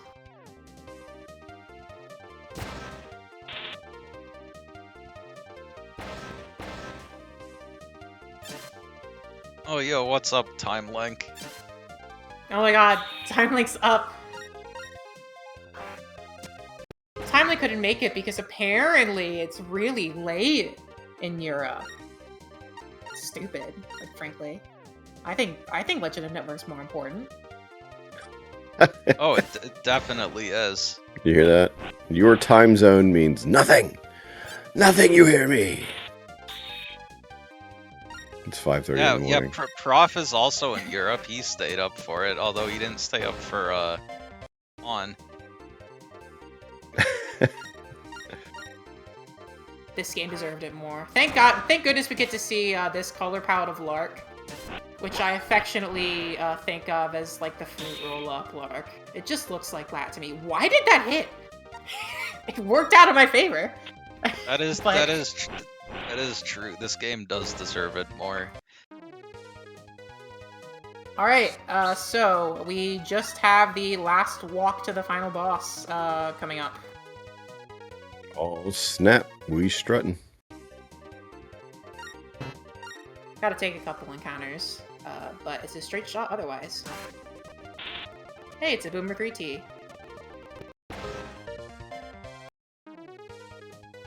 It's Watermelon Lark. Exactly. Mm, I love it. Yeah, I think that is one of the EX variations in 4 and 5 as well, right? Yes. I That is think Tark EX. Wrong one. Yeah, their names are pretty funny. Yeah, it's Lark, Bark, and Tark. I love them. So, we are coming up on Trojan Horse. I am going to need to do a bit of a folder edit to throw in some good stuff over the boomers, because this boss is in... You know what? Yeah, Curse Shield, you can come. This boss is pretty tough. Cash is definitely a cooler fight, I think, but this is a pretty standard Battle Network boss. It's similar to like Duo and Nebula Grey, where there's like the weak point you have to open up. And he doesn't move from that panel, so boomers are not going to do anything. I have one strategy here and one strategy only. get the dub. That's true. Win. It's a good strategy.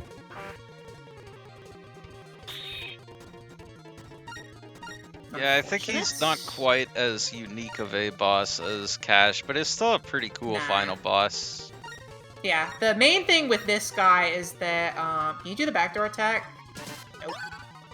I'm actually gonna throw away Guardian here, I'm gonna be so honest. Yeah, he can't just wreck your field like that, though, which is, Yeah. This is that mobile game with horses. That's right. This is really the prequel to Inu Musume Pretty Derby. Well, this... And we're fighting Gold Ship. Any horse girlers in chat know what I'm talking about.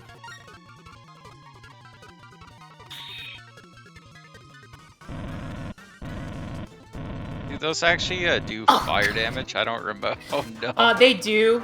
Damn, that's a 2-shot. That's messed up. Well, I guess it was 3 shots. That was unfortunate.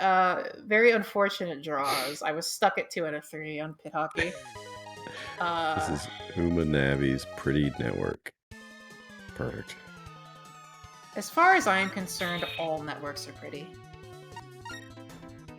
I wish I could say the same, but unfortunately I work on some pretty ugly ones. I cannot believe that that time bomb actually hit. Okay. Nerdad, you're saying you've seen some pretty bad network racks in your days? I'm not talking about the racks. I'm talking about like the actual digital pathing and just terrible multiplexer route management. Ugh. Don't make me talk about work while I'm off the clock, please. What are you doing? I what are you doing? just Get out of here. realized I didn't put the area grab in my folder. No wonder I'm not drawing it. It's not there. Oh, I thought you were just going for a swag win. That's all. No. Well, at least I figured out why I'm losing. Let's see. Again, I appreciate you showing me all aspects of the game, top to bottom. Look, it's just for symmetry with the pawn run with the death to Cash second. I was gonna say, yeah, that's so true. I was about to say, times are you having flashbacks? At least with this guy, you don't have to, like, you only fight Trojan Horse. There's no Trojan Horse first and second. I was like, or like summoning in a bunch of extra, bunch of extra dudes. Cash, cash copies, or giant computer screen in the back that gives them a shield, or... Yeah, this guy just has the glowing core. And a boatload of HP. Okay, there's the area grab, and now... He's a pretty cool looking horse, though. Like, I'm not gonna lie, his like battle sprite design is pretty damn cool. Fire mane, horse armor, it's a like super cool design. this is sweet.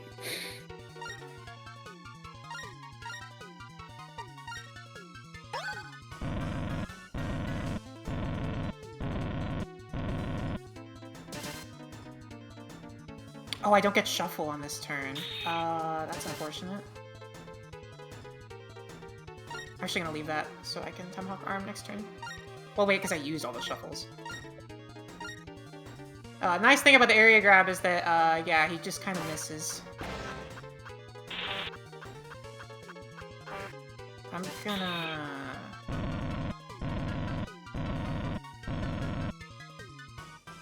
Oh, this is a bit annoying. His strategy is to stall because he's a stallion. So true!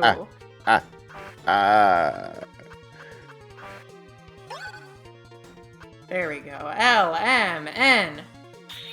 Time will be very shortly, assuming nothing terrible happens. There you go. Alright. Alright, HQ, get ready on the button. And... time! Yippee! GG. That Ooh, is yeah. a Legend of Network. It's pretty cool. Comically, I did beat Trojan Horse first time in my practice run, so I guess that balanced out my karma. Like, I guess I just died to Searchman and Trojan Horse, and I think that was it. Yeah, I'm pretty sure that was it. Yeah, other than that, that was pretty clean. Not bad, not bad. So the Trojan Horse is now melting down, and Lan and Sherry's escape, and nobody's beginning to regret his actions as he stays behind. I feel like it's hard to... I can't even do this story justice because it's very dense to just explain as a plot summary. Yeah. We're about to get the ultimate twist.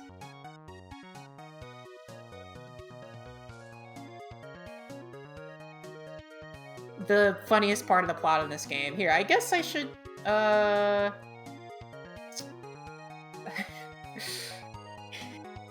read things. Just a small joke. Back to the past. From the ruins, they have excavated a plaque.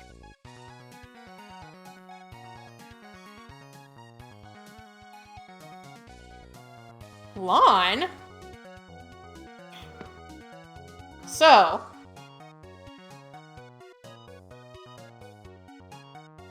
nobody is also a survivor from the Atlantean situation. I said situation! Why do I keep doing that? Civilization. With Charisse. And he's now seen the error of his ways and was sent back to the past by the Trojan Horse's radiation. To live out the rest of his life. Wait, Rideman goes back to the past? True. And No, nobody does. Nobody goes... Oh, goes back to the past. Rideman's fine. Got it. Oh, my bad.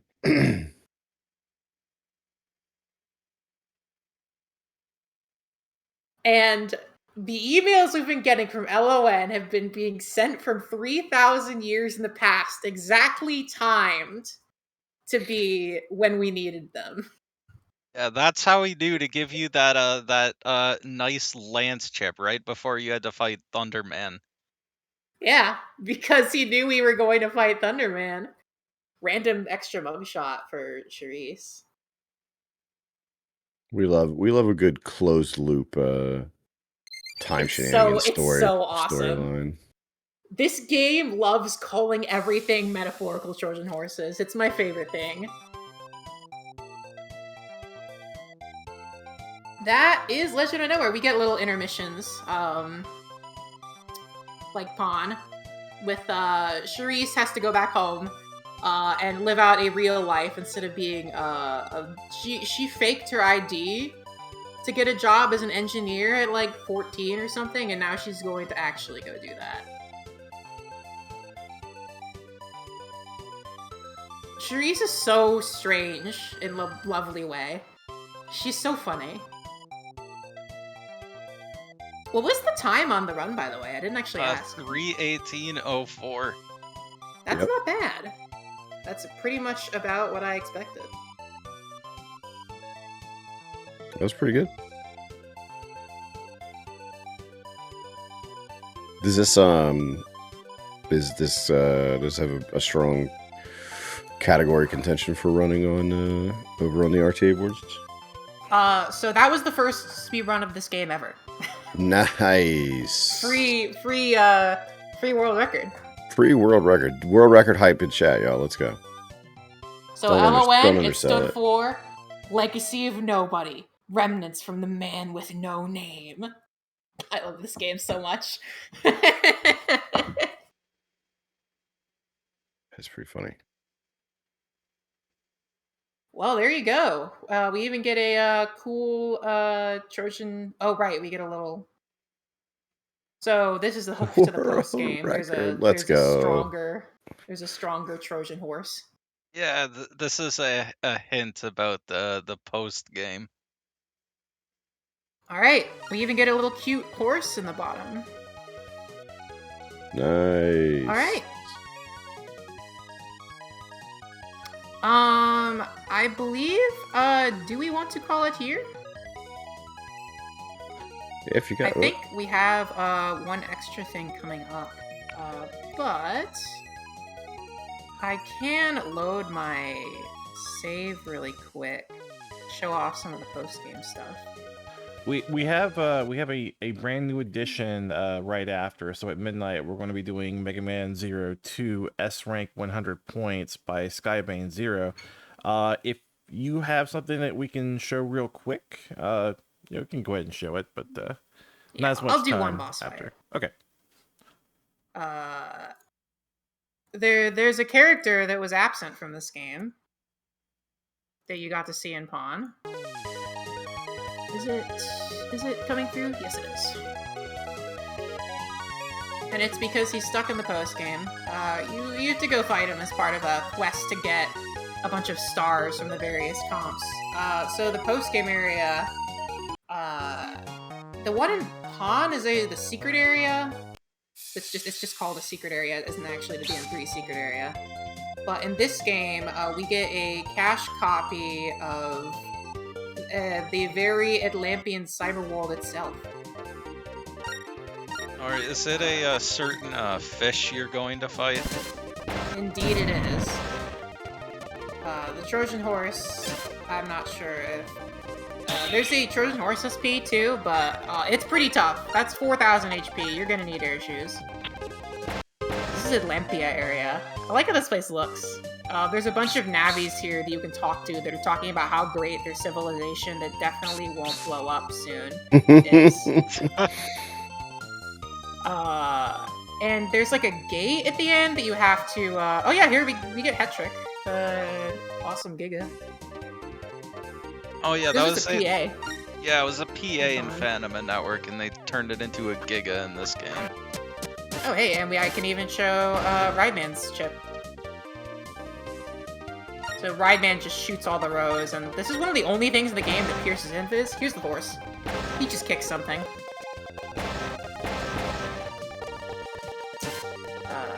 Yes, it's straight shot to the back.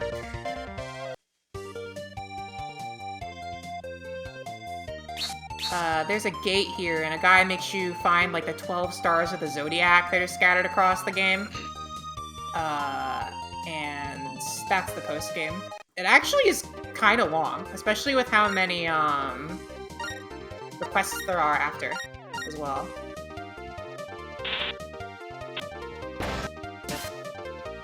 And eventually you can come back here to fight base as many times as you want. There's a couple forms of base. This should be base XX. He doesn't have a barrier like he does in the other games, thankfully. He didn't in Pawn, but base XX has like that Black barrier, yeah. Yeah. Hey, it's our dude. I don't have air shoes in? Uh-oh. It's base. It's kind of funny that he has a random Trojan horse attacks. Yep. Yeah, I didn't mention it this entire time, but it's been bugging me this entire time that Lance doesn't push them in this game. Oh no. It sure doesn't. Oh, I didn't save. Whoops. I forgot to put air shoes in. Custom to air shoes. There we go. It is a fish, Skyman. You just gotta mispronounce his name. Yeah. Mega Man and Bass. That's his name, and if anyone tells you otherwise, they're lying to you. Yeah, the game's called Bass and Flounder, remember? Yeah, it's even what he And says in he runs his Bass Pro Shop. That's it. It's even what he tells you how to pronounce it in Mag Mammal 2. That's true. They were gonna say Mega Man 8.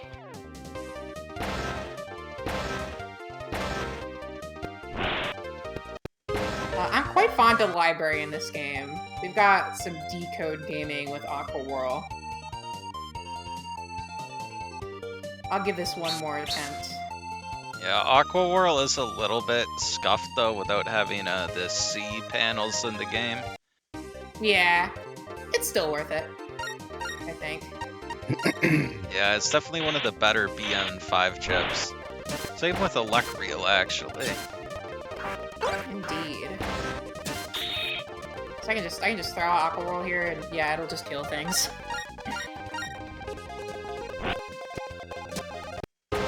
It causes flashing, which can be a little annoying, but I like it. It'll just hit things. Alright, so now I can actually showcase the true weakness of this fight. Base gets really shut down by air shoes very hard.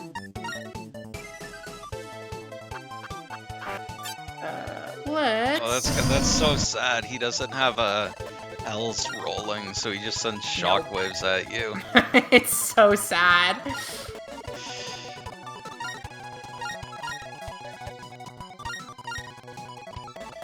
And the beeping for Circle Gun is so awesome.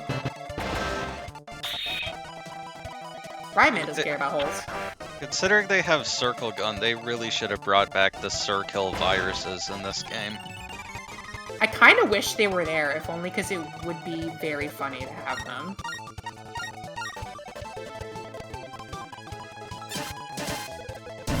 Oh yeah, and there's Drill Arm not pushing him back, so it just chunks him for all those hits. Yeah, it's awesome. Oh, that missed. Don't do that. The one thing about Base is that he does have 4,000 HP. That's a lot! Indeed. Yeah, even Cash second EX in Pawn only has 3,000. Trojan Horse also gets 4,000 in this game. I'm actually gonna go with the Circle Gun instead.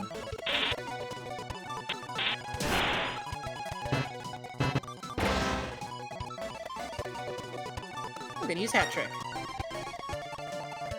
This game has a very interesting Giga exclusive to it called Full Power Arm, which gives you max buster stats and refreshes all your trans arms so you get to use them again. Unfortunately, it's post-game only, otherwise I might have thought about it. Well, drills. Well, I just used my entire folder.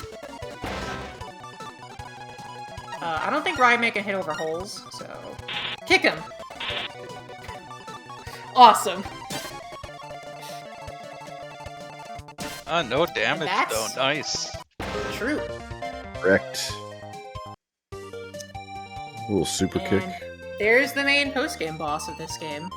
So, that was Mega Man Battle Network Legend of Network. I'm very fond of this game, and if you like Battle Network, you should definitely play this. Because it's basically Battle Network 7. It might as well be Battle Network 7. It is Battle Network 7 in my heart. And that's what counts. Exactly. Well, Pyro, thank you very much for running this awesome game. Congratulations on setting a world record for it. Thank you. Go celebrate properly. Yeah, that was yeah. a great run, a great first run. Time Bomb is so worth it. That was really, really cool. Between watching both of y'all run both the games, it was really neat seeing that, you know, there is more to the series out there. And even though it's on mobile, it's not, you know, saying it's a mobile game, you know, people shouldn't go, ooh, they should go, damn, that's a lot of game for a mobile game. So, Yeah, this game is 30 hours long. yeah. So that's pretty hype. So yeah, if you guys are Battle Network fans and you haven't checked out Phantom of Network or Legend of Network, now you have the opportunity to do so. Yeah, I think we can probably get. Is there a? I'm assuming there's some sort of specific emulator that is needed to run both of these games, correct? Yeah, well, T-Res has a little mobile, a portable like backup of the emulator with good settings. Nice. You can use. It's a pretty old and glitchy emulator. You've been hearing the audio crap out. There's a new emulator being worked on, but it's still a work in progress. I tested it, and there were some audio issues. Okay. So I decided against using it. Well, but I'm sure that'll probably be pretty good. I was gonna say we can probably get the access to both Phantom Network and Legend Network linked in the Discord. So if you guys are not in the 20X Expo Discord, get in there. We'll put it in there so you guys can check these out for your own, get them installed, and do your own thing. And then who knows, maybe at 20X Expo next year, live and in person, we'll see some new runs, some new routes, maybe some new tech. Who knows, right? Only time will tell. But yeah, again, appreciate the run. Everybody, appreciate you guys hanging out and chatting, chilling. Coming up next, I believe, we got Sky is gonna run Mega Man Zero. What's Mega Man 02 S rank 100 points. Dang. Horrifying. That's scary. Let's get I'm it. not strong enough for a 100-point run of a Zero game. That's for sure. There you go. Yeah.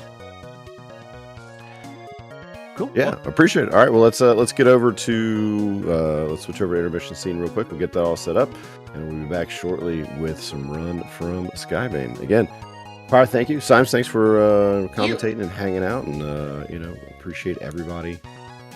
Again, in chat, hanging out, chilling, cheering everybody on, and playing along with the fun bits. So we'll see you guys in just a few.